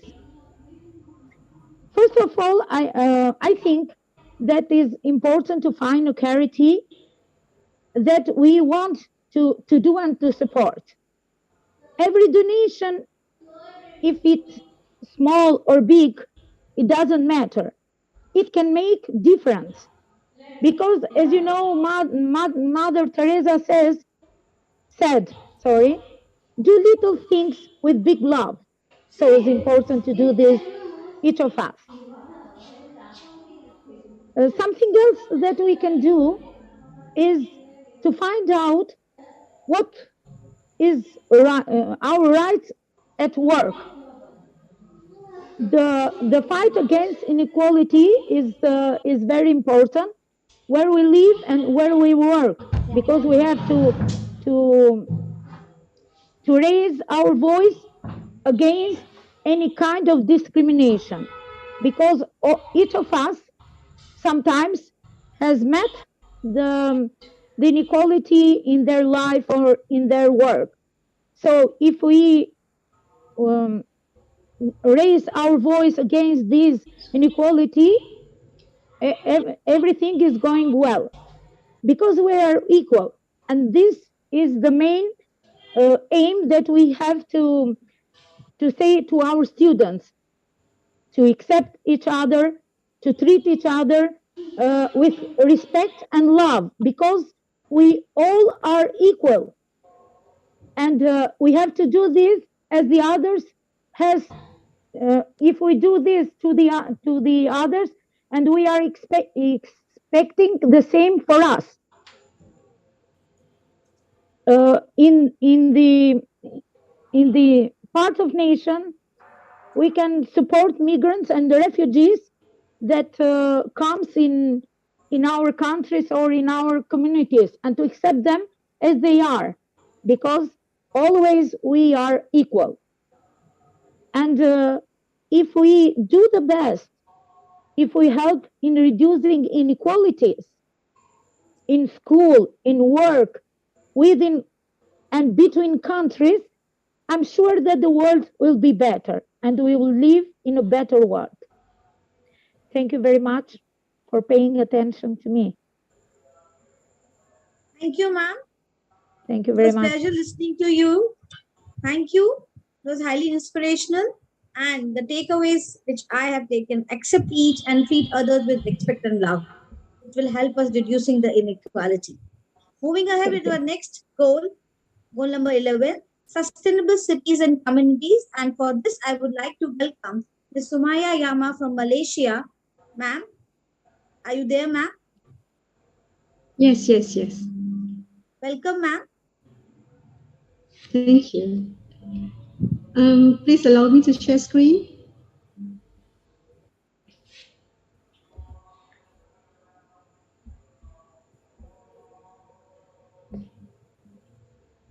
Can you share, ma'am, now? Okay.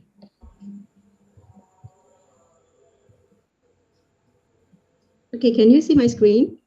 Yes, ma'am. Clearly visible. All right.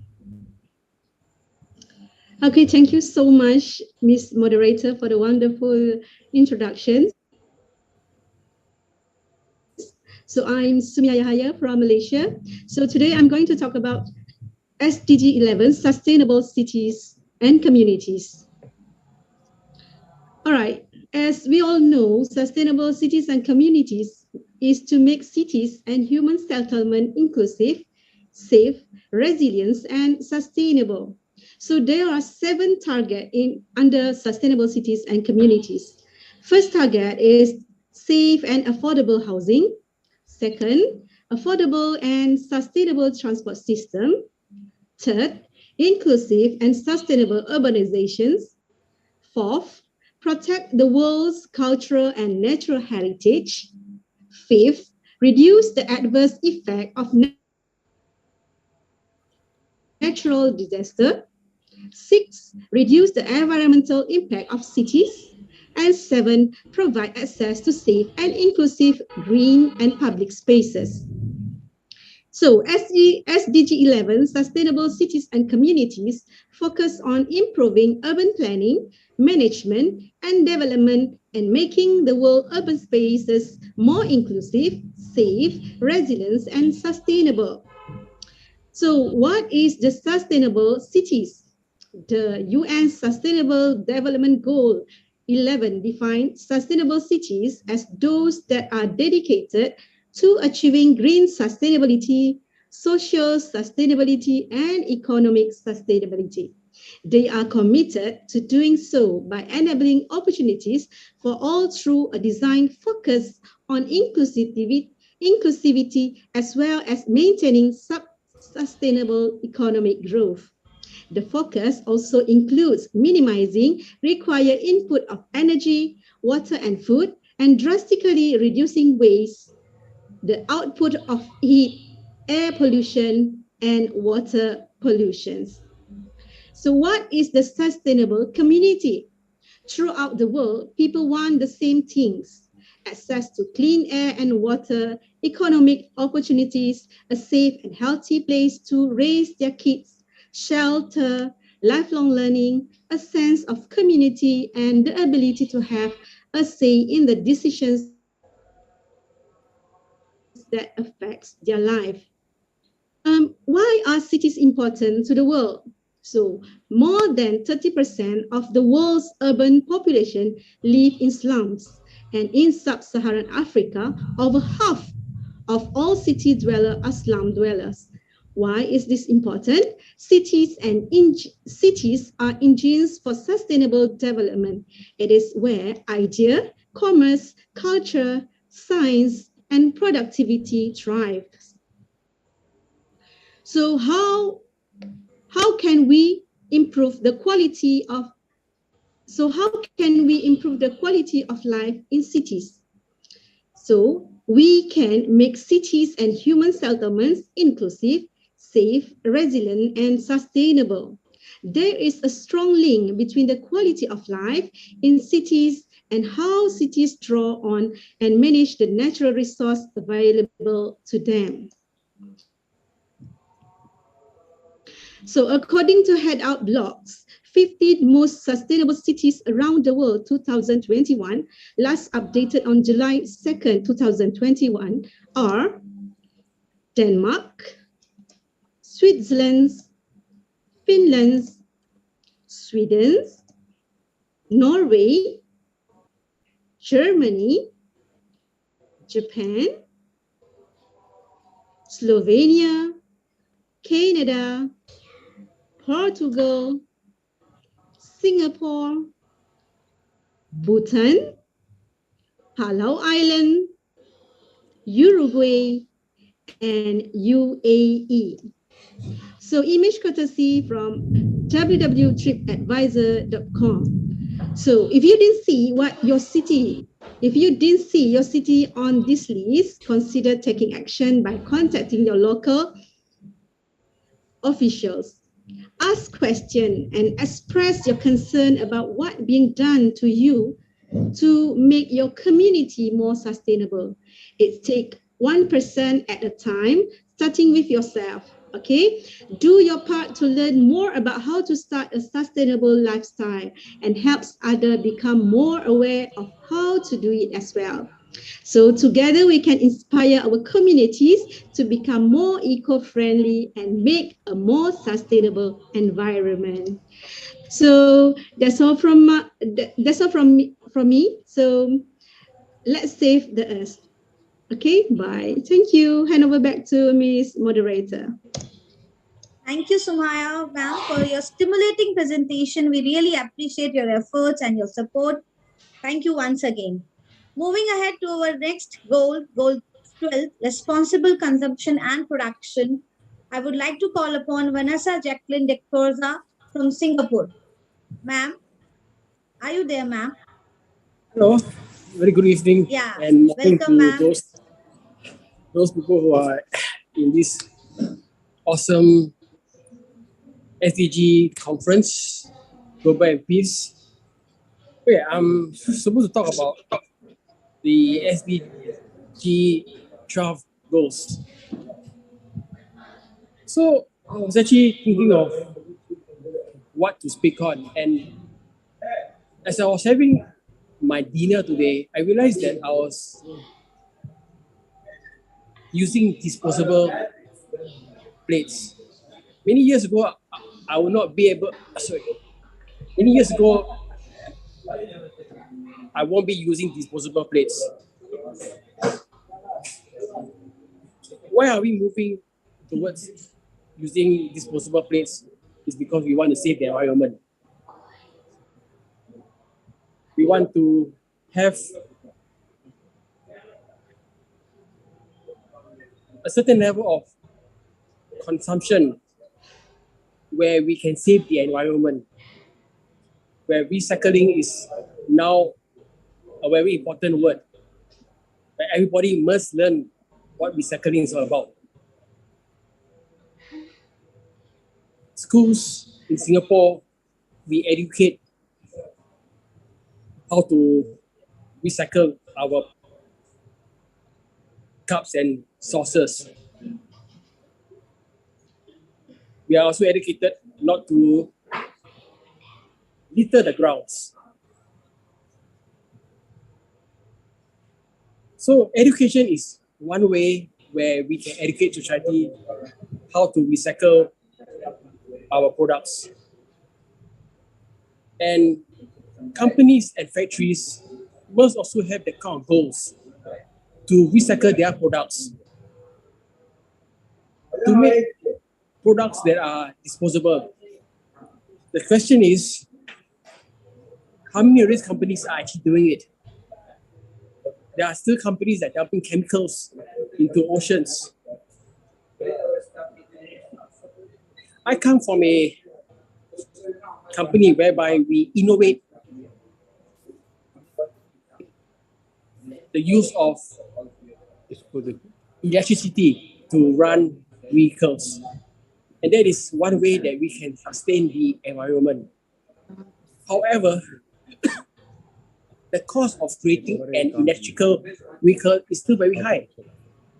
And we need ample supply and demand so that we can bring the price of an electrical vehicle down.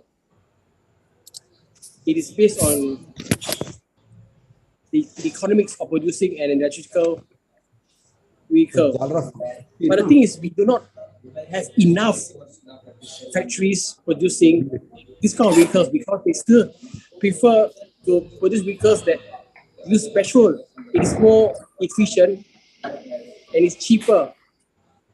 But then again, we will make sure that the petrol that is used is clean so that it will not pollute the environment. So these are checks that we have got to make sure.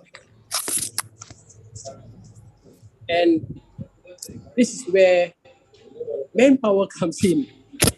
So we need to create jobs for people to go and check whether the cars are using the proper petrol.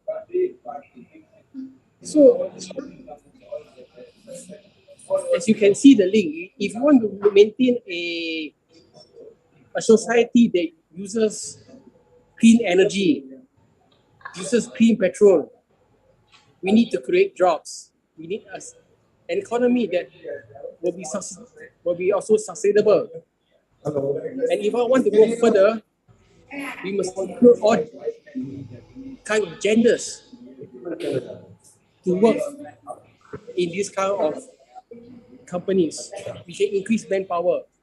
I know one of the SDG goals is about gender equality, and it's all linked because we do male, female, or whatever sexual orientation the person is, have a job, so that the economy will be able to produce goods that are also reasonable.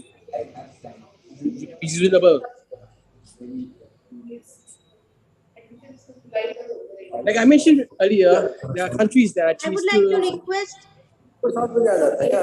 please participants, mute yourself. It's a request to mute yourself when the speaker is not able to speak.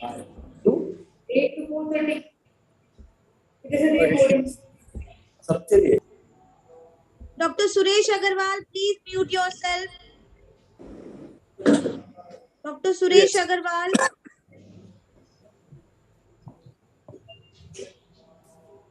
Yes, ma'am, you can continue.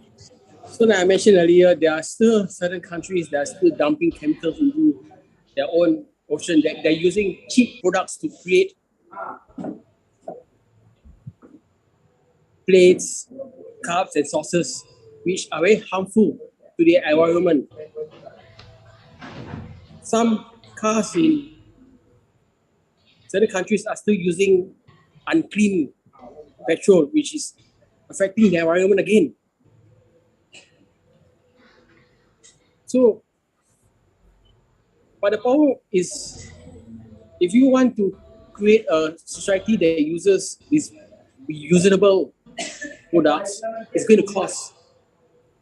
It is very easy to use products that use cheap materials that will affect the environment because, like I said, supply and demand, the advantage still goes to products that use cheap materials to be produced. The other way around is expensive. So we need to come in, campaign on why we need to use reusable products, why we need to protect the environment. Power play also comes in, okay? We must have the heart not to be corrupted. Like, we must think of the environment, not just because of producing money. But it's easier said than done, especially if you go to America, where they're still using coal. Now, coal is not it's not a clean fuel, but they still use it, and you just can't go to the factory and say, hey, you know, we have got to change the concept and use clean energy. We cannot use coal. A lot of workers will be out of job. So it's a chicken and egg thing when sometimes when it comes to jobs in trying to protect the environment. So we need to have policies that will be slowly be implemented so that we can produce reusable products to protect our environment and also to protect the workers of the world. I'm actually very glad to be in a company that produces electrical cars and also think of ways to produce clean fuels. We advocate it. We are also going green. We are producing pathways where people are able to cycle to work instead of using their cars. We have tree planting campaigns. And right now, we're also encouraging people to grow their own plants in their own house so that they can produce their own food. Well, where there's like a project where one can go to the rooftop and create a farm, and it's subsidized by the government. So a lot of effort is being made to make the environment clean, and campaign is going on to see the usefulness of using reusable products. So Once again, I thank you for letting me speak about SDG 12, and I hope that we will be able to achieve this goal by 2030. Thank you. Thank you, ma'am, for sharing your experiences and your valuable knowledge. Really, achieving sustainable consumption and production patterns secure efficiency and productivity gains, ensuring that human activities remain within the carrying capacity of the planet while respecting the right of future generations that we need to remember. Thank you once again, ma'am. Now, moving ahead with the goal number 13, that is climate action. For this, I would like to invite our next speaker, Mr. Ayaso Kosi John from Tongo.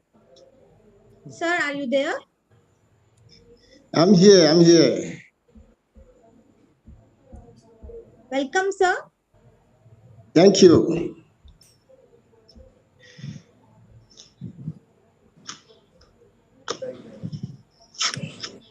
Okay. I first and foremost want to thank IDYM for giving me this wonderful opportunity to represent my country, Togo, and talk about this important message that the whole world is supposed to take into action or take action so as to help ourselves to curb the problem. And the problem is climate change. Am I audible? Yes, sir, you are. Oh, very good. So climate change is a problem for the whole world. Either you are young or old, man or woman, rich or poor, you feel the effect of climate change. Countries have a long way to go in reducing carbon dioxide emission to curb the worst impacts of global warming. Humans and wild animals face new challenges for survival because of climate change. More frequent and intense droughts, storms, heat waves, rising sea levels, melting glaciers, and warming oceans can directly harm animals, destroy the places they live, and wreak havoc on people's livelihood and communities as well. I don't want to deliberate long on the problem. I'll be brief, talking about the solution. What can we do so as to help ourselves, the generation, not suffer more about climate change and the effects? Here I want to mention 10 ways to stop global warming. That is how we can deal with climate change. Now, do you want to stop global warming? That is the question we want to ask ourselves. Each and every one of us have to ask that question. Do I want to stop global warming?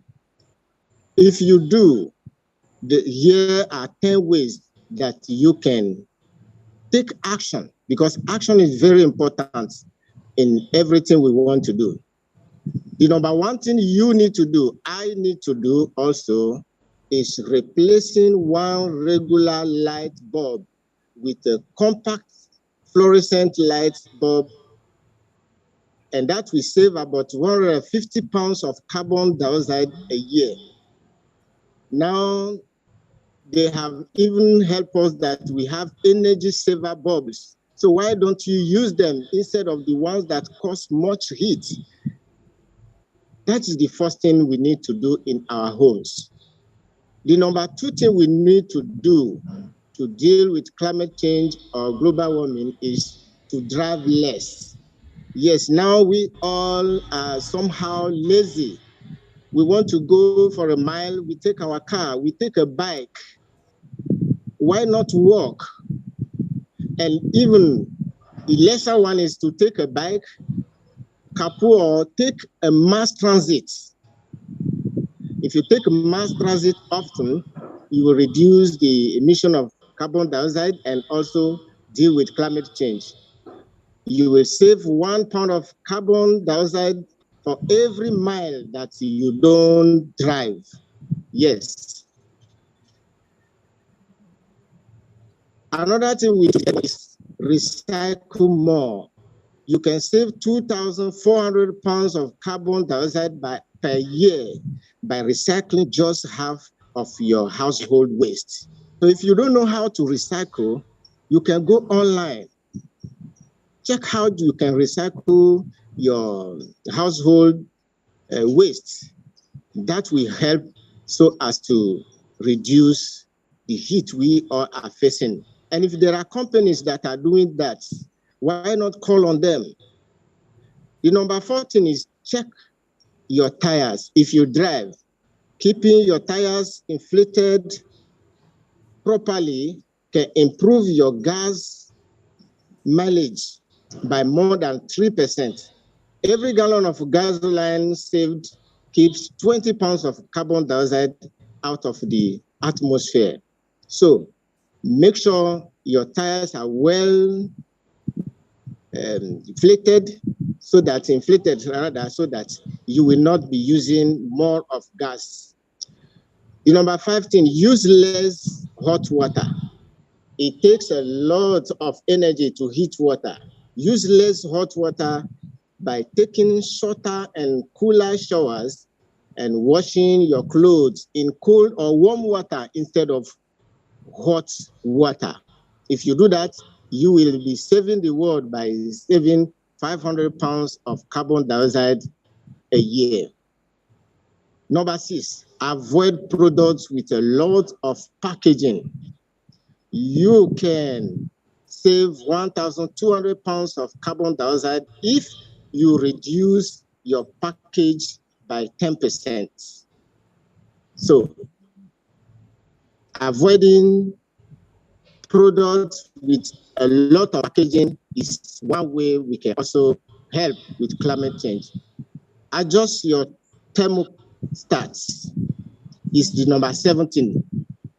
Moving your thermostat down just 2 degrees in winter and up in 2 degrees in summer could save about 2,000 pounds of carbon dioxide a year. The number 18 is plant a tree. I will repeat that.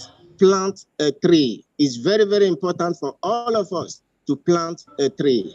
A single tree will absorb 1 ton of carbon dioxide over its lifetime. So why not plant a tree to help us save lives? The number 9 is to turn off electrical devices. Yes, the electronic devices that we use, we need to turn them off if they are not in use. Simply turning off your television, your DVD, if you are still using such, your DVD player, stereo, and a computer, when you are not using them, will save you thousands of pounds of carbon dioxide in a year. So with all of this that we have mentioned, it is clear that all of us have a responsibility to take action if we want to deal with climate change. It is not only the duty of the government, it is not only the duty of the UN or the whatever organization we have in mind. It is the duty of all of us to do and take action so that we can deal successfully with climate change and live a world that will be lesser warm, no more heat for our children that are yet to be born. Thank you all for listening, and thank you for giving me this opportunity. May we take action so as to deal with climate change. Thank you, sir. It was a great and wonderful pleasure to listen to your talk, which was highly stimulating and perfectly pitched to the audience. And the few takeaways, there are many things that each of us can do as individuals, but by acting now, we can save lives, we can save money, and we can do small steps and we can work for our future generations. Thank you once again, sir. moving ahead to the next segment, I would like to call upon my co-moderator, Fabina ma'am, to take over this next segment. Fabina ma'am. Fabina ma'am.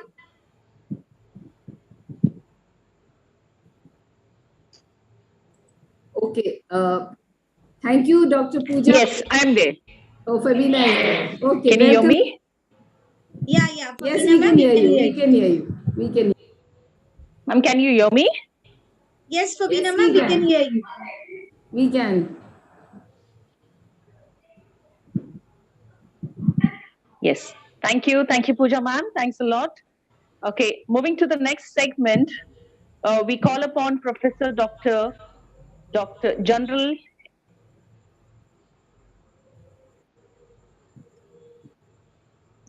Hello.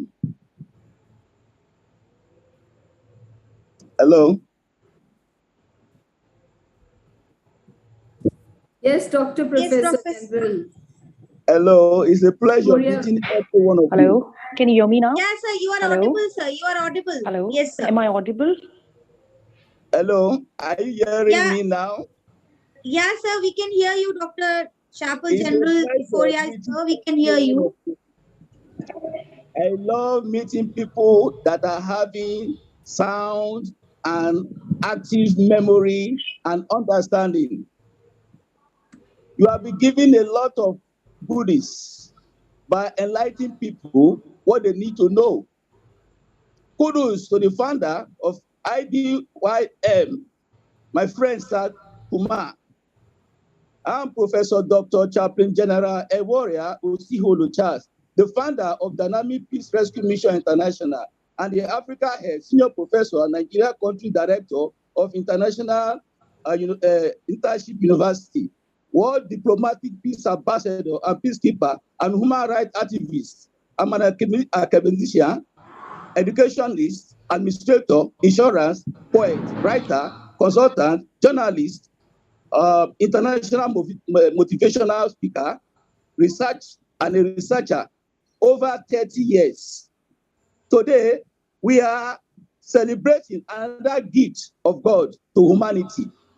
The death and resurrection of our Lord Jesus Christ has brought new life to us, and those negative things affecting us, e.g., poverty, bribery, corruption, injustice, corruption, crimes, hunger, homeless, and all those things has been rolled away. We are now free to be happy, to rejoice, and to celebrate always because of the hope we have in Christ Jesus. Jesus Christ is love. Whoever loves is of Christ. Christ is God. Christ is what? Is God. So we must have Christ in us. And we need to embrace Christ, who is God. And God, so that we can achieve the 17 SDG goals. Most of my colleagues are stressed a lot concerning the SDG goals, that everything depends on us. As far as it depends on us, we must bring change into this world. For us to bring change into this world, we must embrace God. Failure to embrace God, there will not be change. We cannot do it on ourselves. We need to change ourselves. If we don't change ourselves, the world cannot change. And to change ourselves, we cannot do it alone. We need cooperation.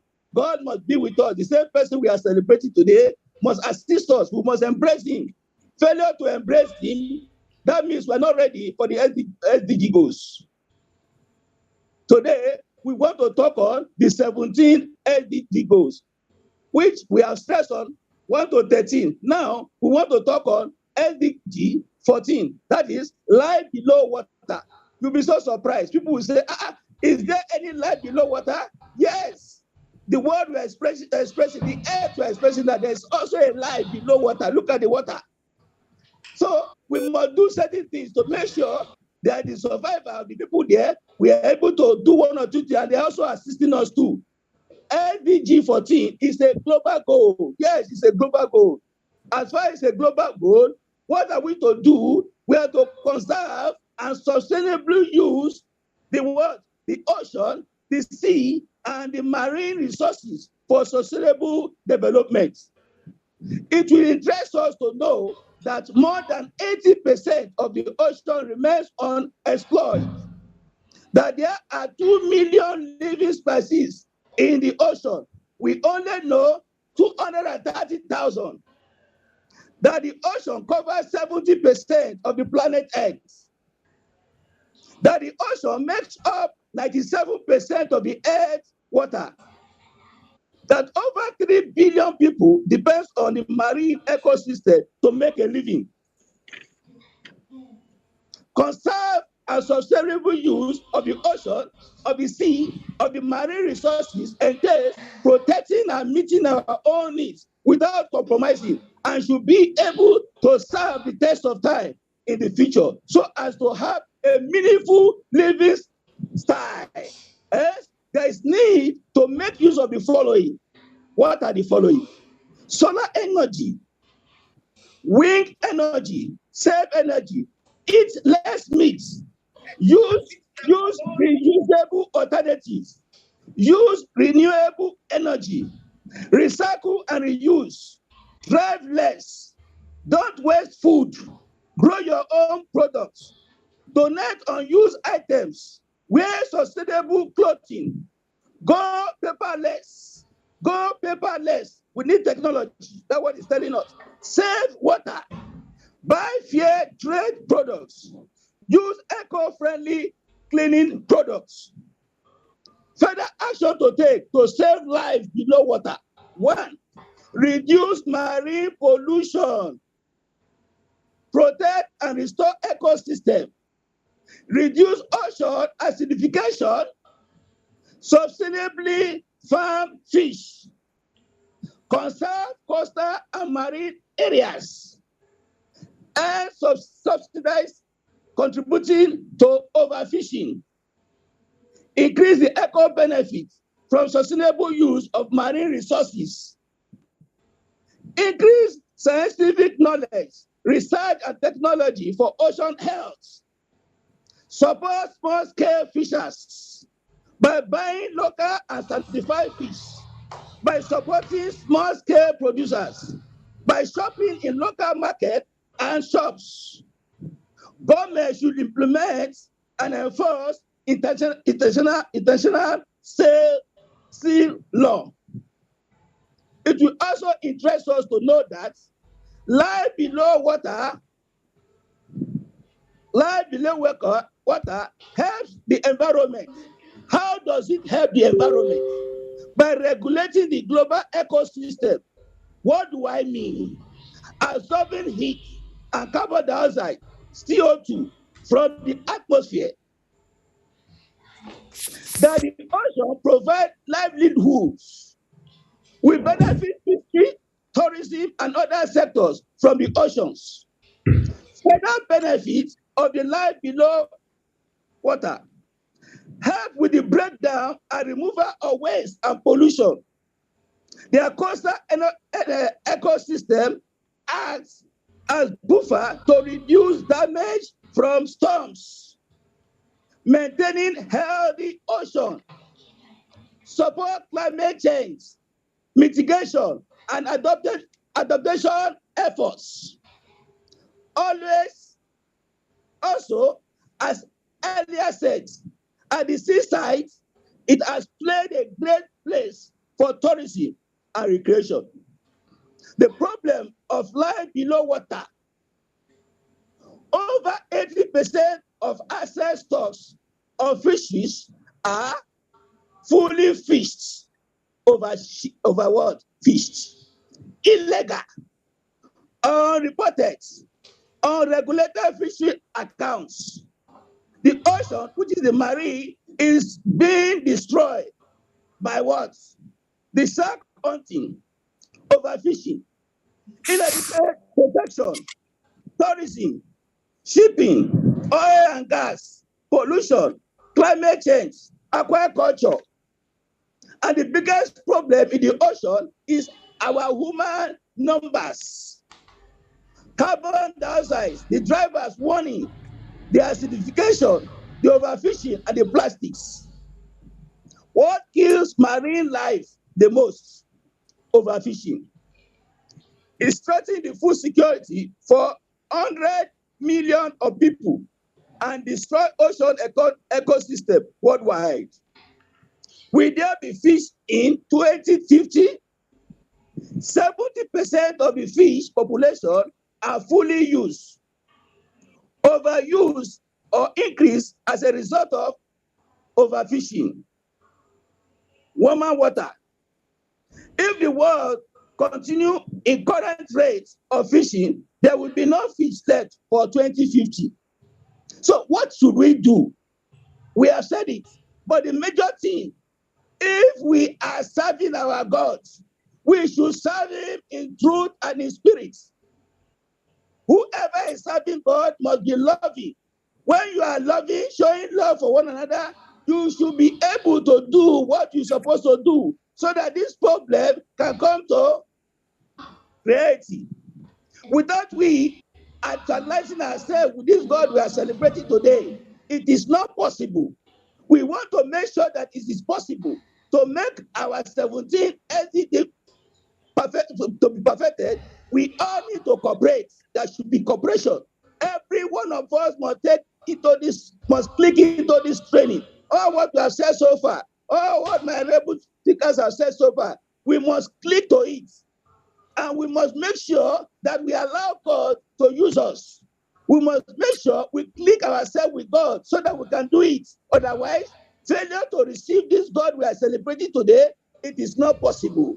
We want to make sure it is possible. So we must take every problem we are having to God, who have died and resurrected, and is the one that will resurrect this country, Nigeria, is the one that will resurrect the whole world, so that will be peace, that will be global peace. Without God in us, we cannot actualize success. Success can only come when we know God, when we trust him, we believe in him, and do what we are expected to do. May God come to bless us. Thank you very much for all the listeners. I pray that the anointing of God that we have received today will move into us and will move for action. Thank you very much. Thank you, sir. Your urge towards the understanding the life below water, we understood it very, very well. And it is truly indeed the time that we have to take a call and understand the aqua life and reduce the use of plastics and all the other habits that we have mutually taken into our day-to-day life. So thank you, sir. It was awesome listening to you. Moving on to the next SDG goal 15, life on land. I now would like to invite Professor Paulo Perez Lopez from Argentina. Ma'am, are you here? Professor Paulo Perez Lopez.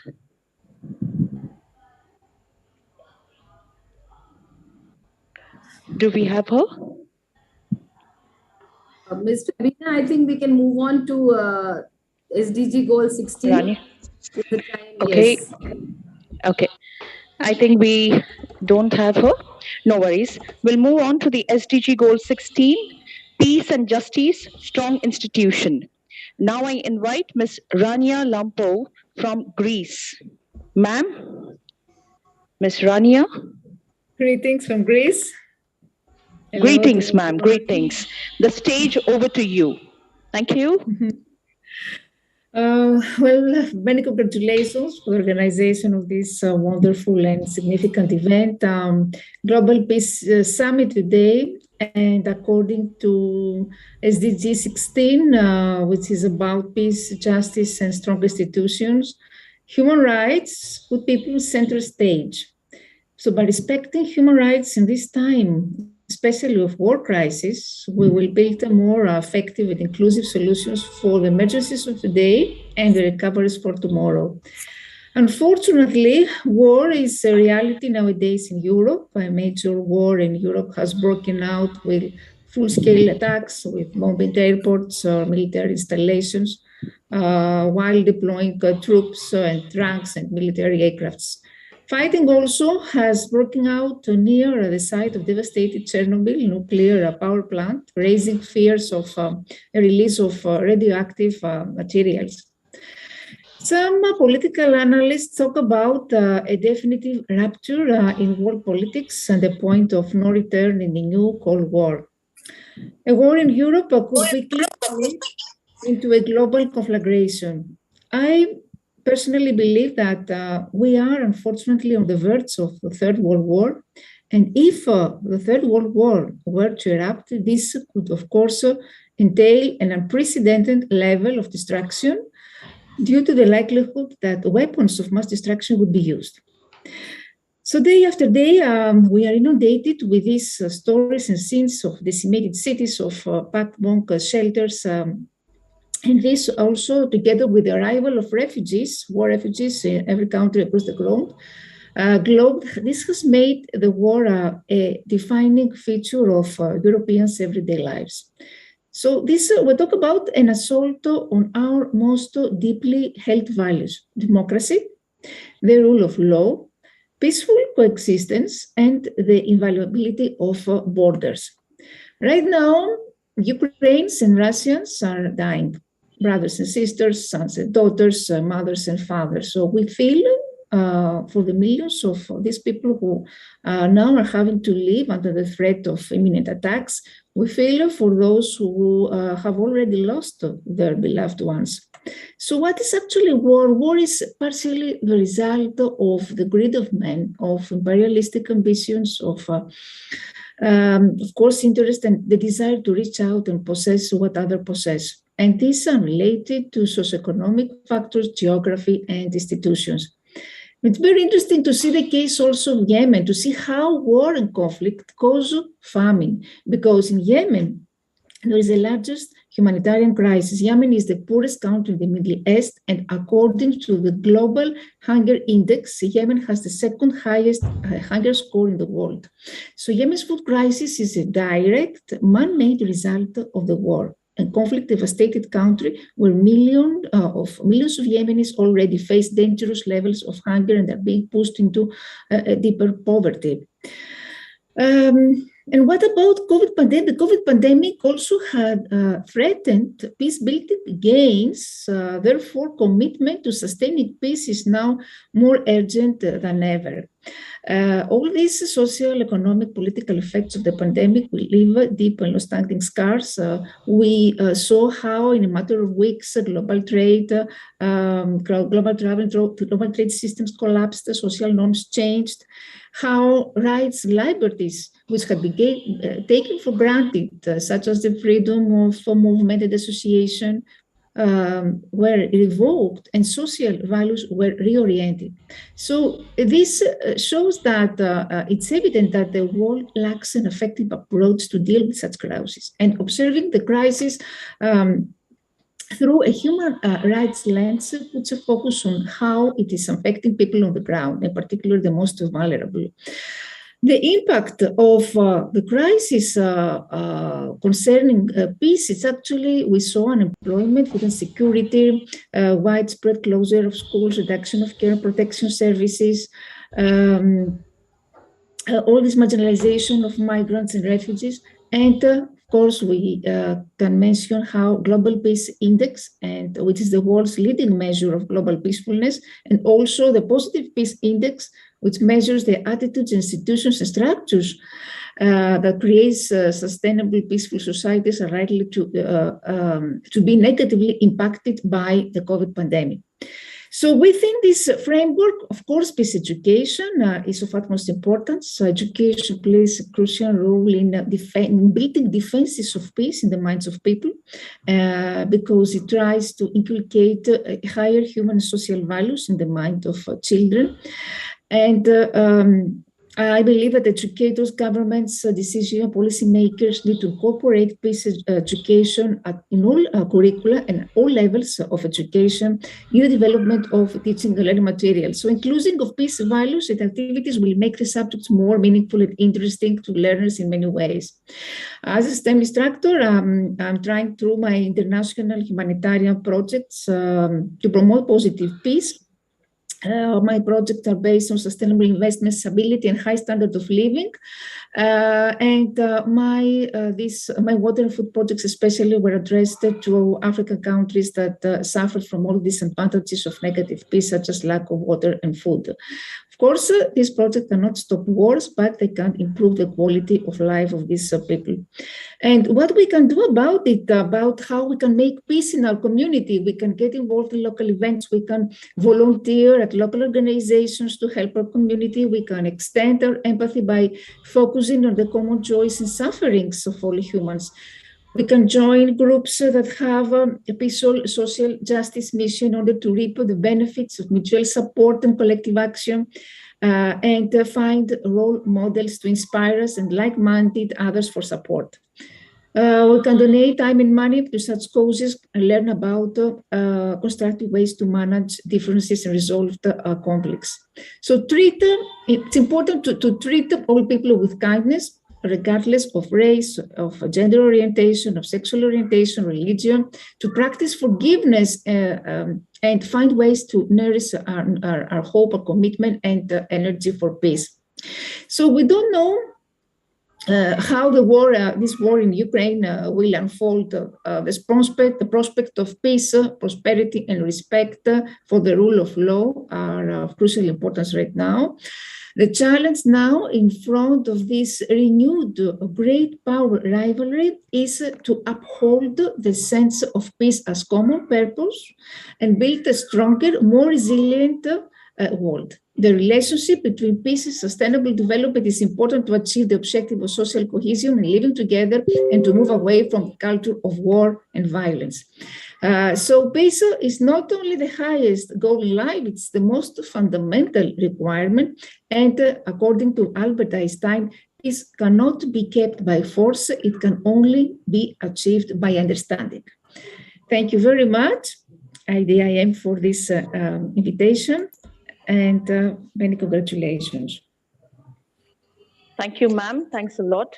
There are many takeaways from you, and definitely we all are negatively impacted by COVID, and definitely that is also a major factor disturbing the peace, and it has created an insecurity within the people. Definitely, as we are all major educators attending this seminar, we need to create good learners, good education in the learners, so that the peace, the sustainability with the peace stays for a longer time. Talking peace in our own community is the first thing we should always do, practicing forgiveness, and definitely moving away from violence and staying away from this World War III.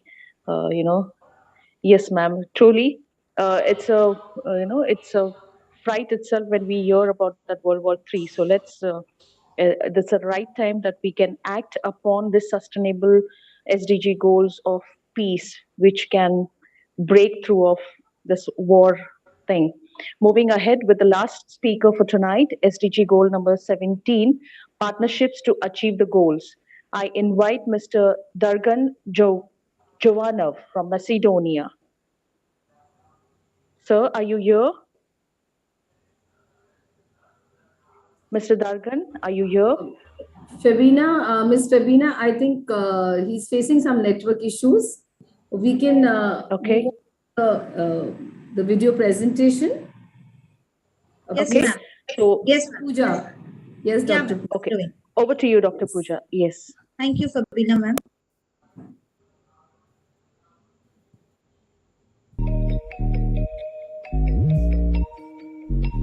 Dr. D. N. Suresh Kumar, Senior Space Scientist, ISRO. Congratulations.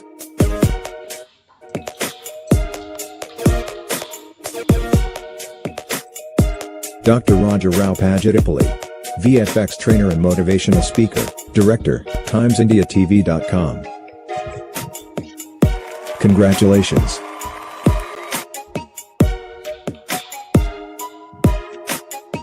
Ms. Irina Biba from Albania.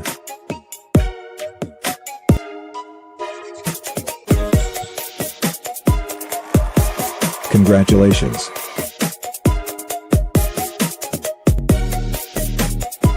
Ms. Mahashada from Lebanon.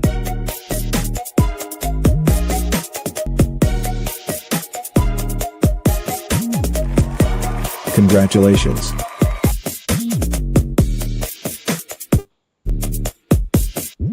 Queen Nadia Herher from France.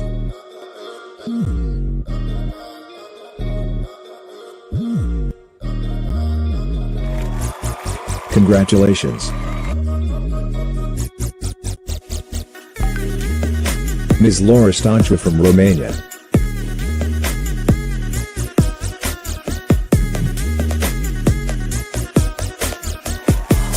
Congratulations. Ms. Vilma de Luz Barbosa from Brazil.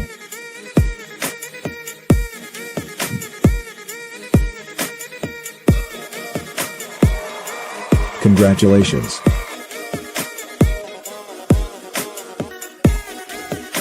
Dr. Alicia Durgarian from Armenia.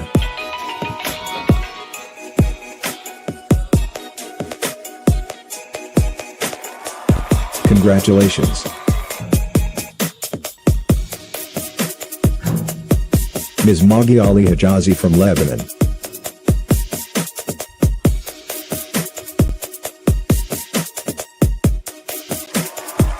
Congratulations.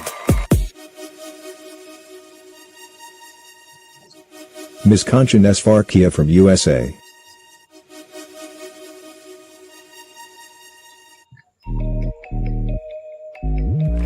Congratulations.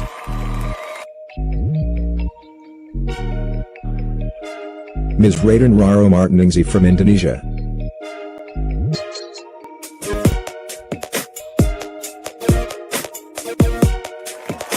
Congratulations.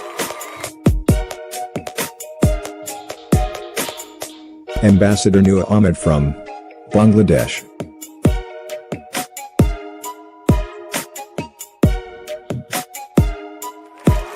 Congratulations.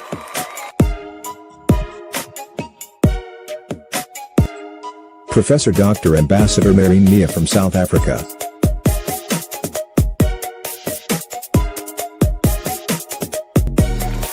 Congratulations. Ambassador Dr. Patricia Gon from Zimbabwe.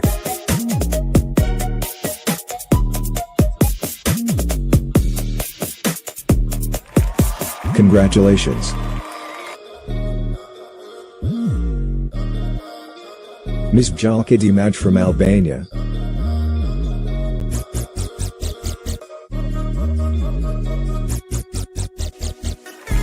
Congratulations.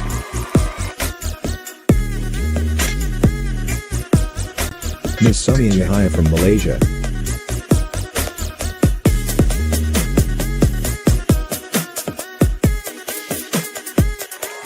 Congratulations.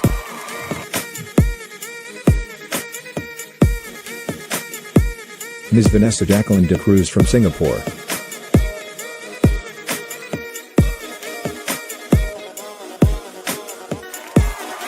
Congratulations.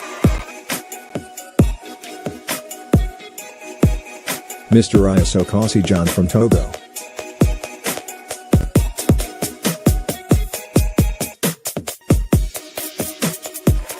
Congratulations.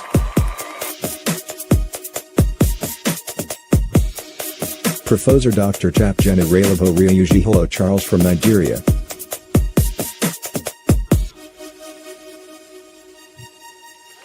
Congratulations.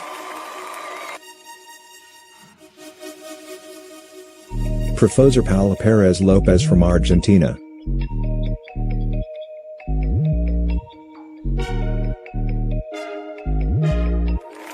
Congratulations. Ms. Rania Lampu from Greece.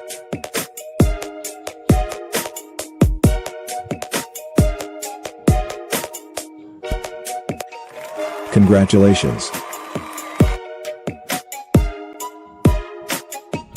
Dr. Dragan Jovanov from Macedonia.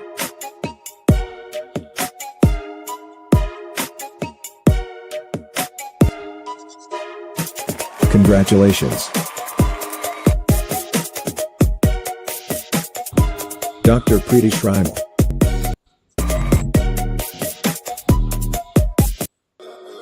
Congratulations.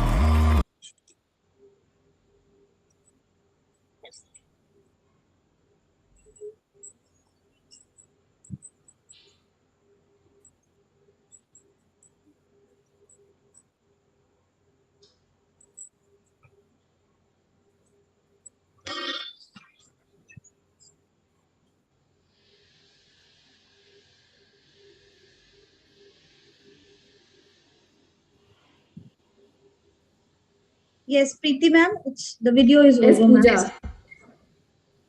So, So we have come to the end of this wonderful summit a 2022. wonderful summit, yes, one of its kind, 17 speakers, 17 countries, 17 goals, and the 17th of April, Pooja. It was very, very enriching, a wonderful session where we had such mind-blowing presentations, where we had speakers deliberating, sharing their views, their ideas, their suggestions to make the world a happier, a healthier, and a more sustainable place to live in. And we need to congratulate, we need to give our appreciation and thank all the speakers, our gratitude, all the 17 speakers, a very special note of appreciation and gratitude to all the guests of honor. A huge round of applause for the guests of honor, and of course for our chief guest, who was with us, I think, almost for half the conference, and wonderful insights which he shared of how space technology can be such an important tool in bringing about sustainable development, in achieving and in attaining sustainable goals, and making them more practical and realistic. So thank you to all the speakers once again.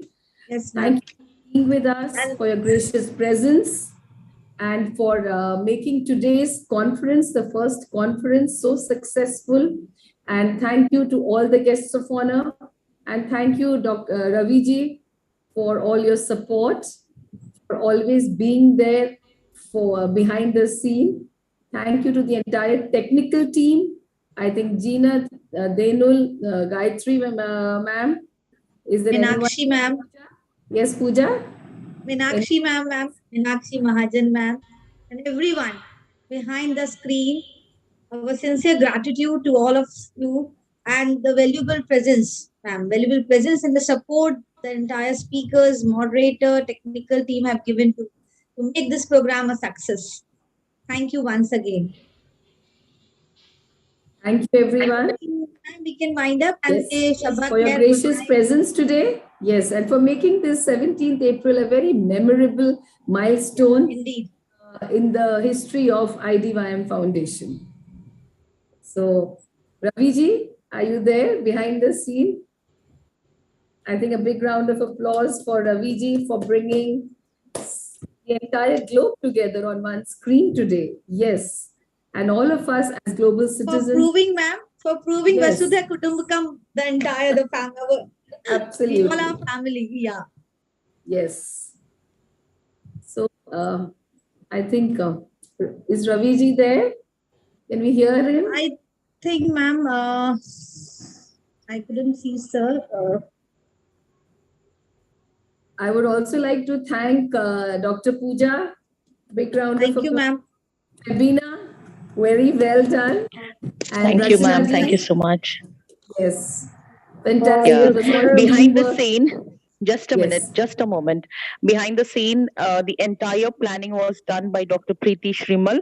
So a round of applause for Preeti ma'am. You know, yes, entire script was scripted well by her and sent to us, you know. So our work was totally Very reduced. easy to, We only yeah. had to present. Just deliver So it. Dr. Preeti Shrimal, yes, we are highly privileged to Thank have you. your company here, and thank you so much, ma'am, for your hard work. My pleasure. Thank you, everyone. And Yeah, So- happy Easter, everyone. Once again, good night. Take care. Greetings night. of the day.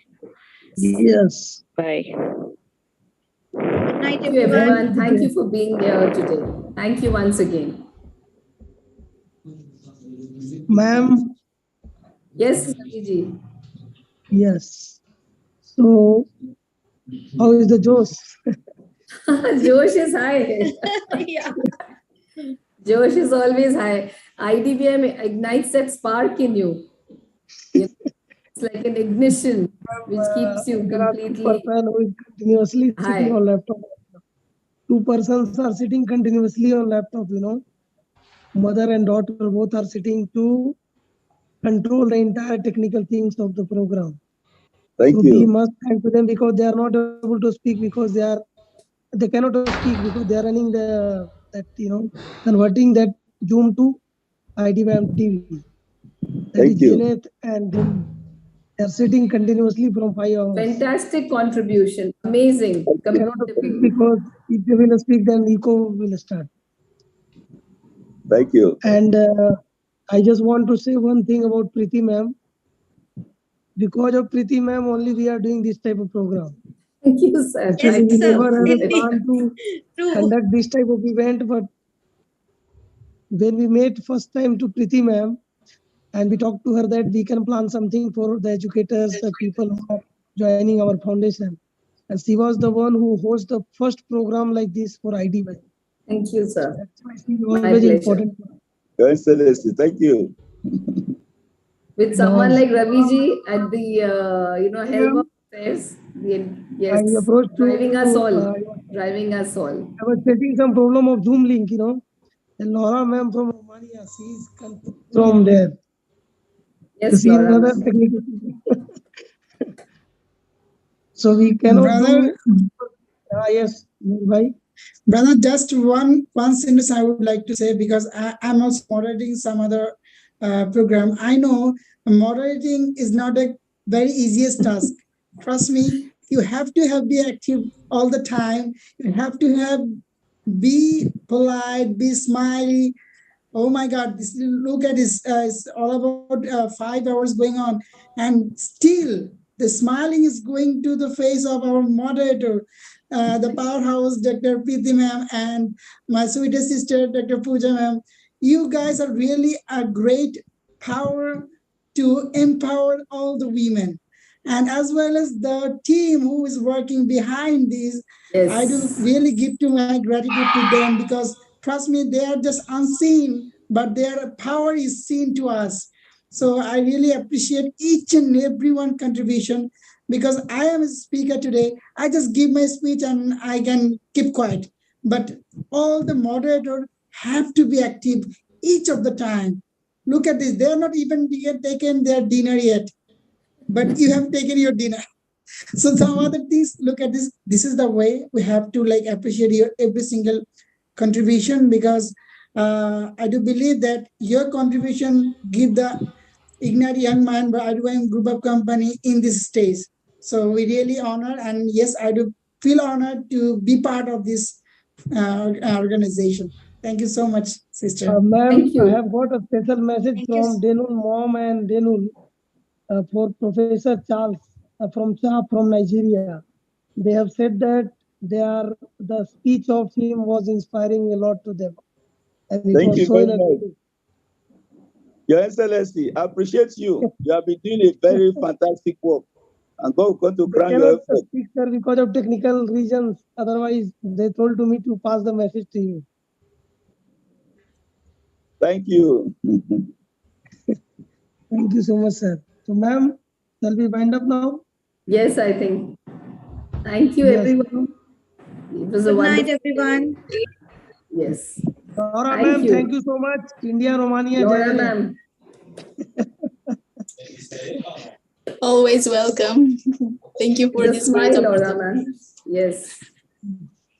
The wonderful Goodbye. smile on Laura her. ma'am, I think she is continuously there from 5 hours. Ma'am. Jolka. Yes. Jolka ma'am, then Belima ma'am, they are not continuously there. That Lily Beth from Philippines, I'm watching, they haven't left the meeting, continuously there. Bye-bye. Yes, that's Thank the you. spirit. Happy Easter. Oh, That's ma'am, one the cute baby is there. Happy Please Easter. see it. Oh, That's the great. unstoppable spirit of all the members here. Oh, lovely.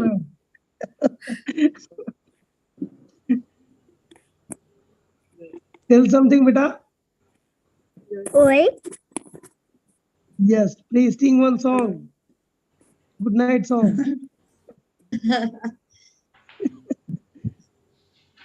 Now, Okay. What a movement, sir. What a movement. Our future generation is hello. with us. Bye bye. Bye-bye. Bye, beta. Bye bye. Shall we wind up, ma'am, now? Yes, sir.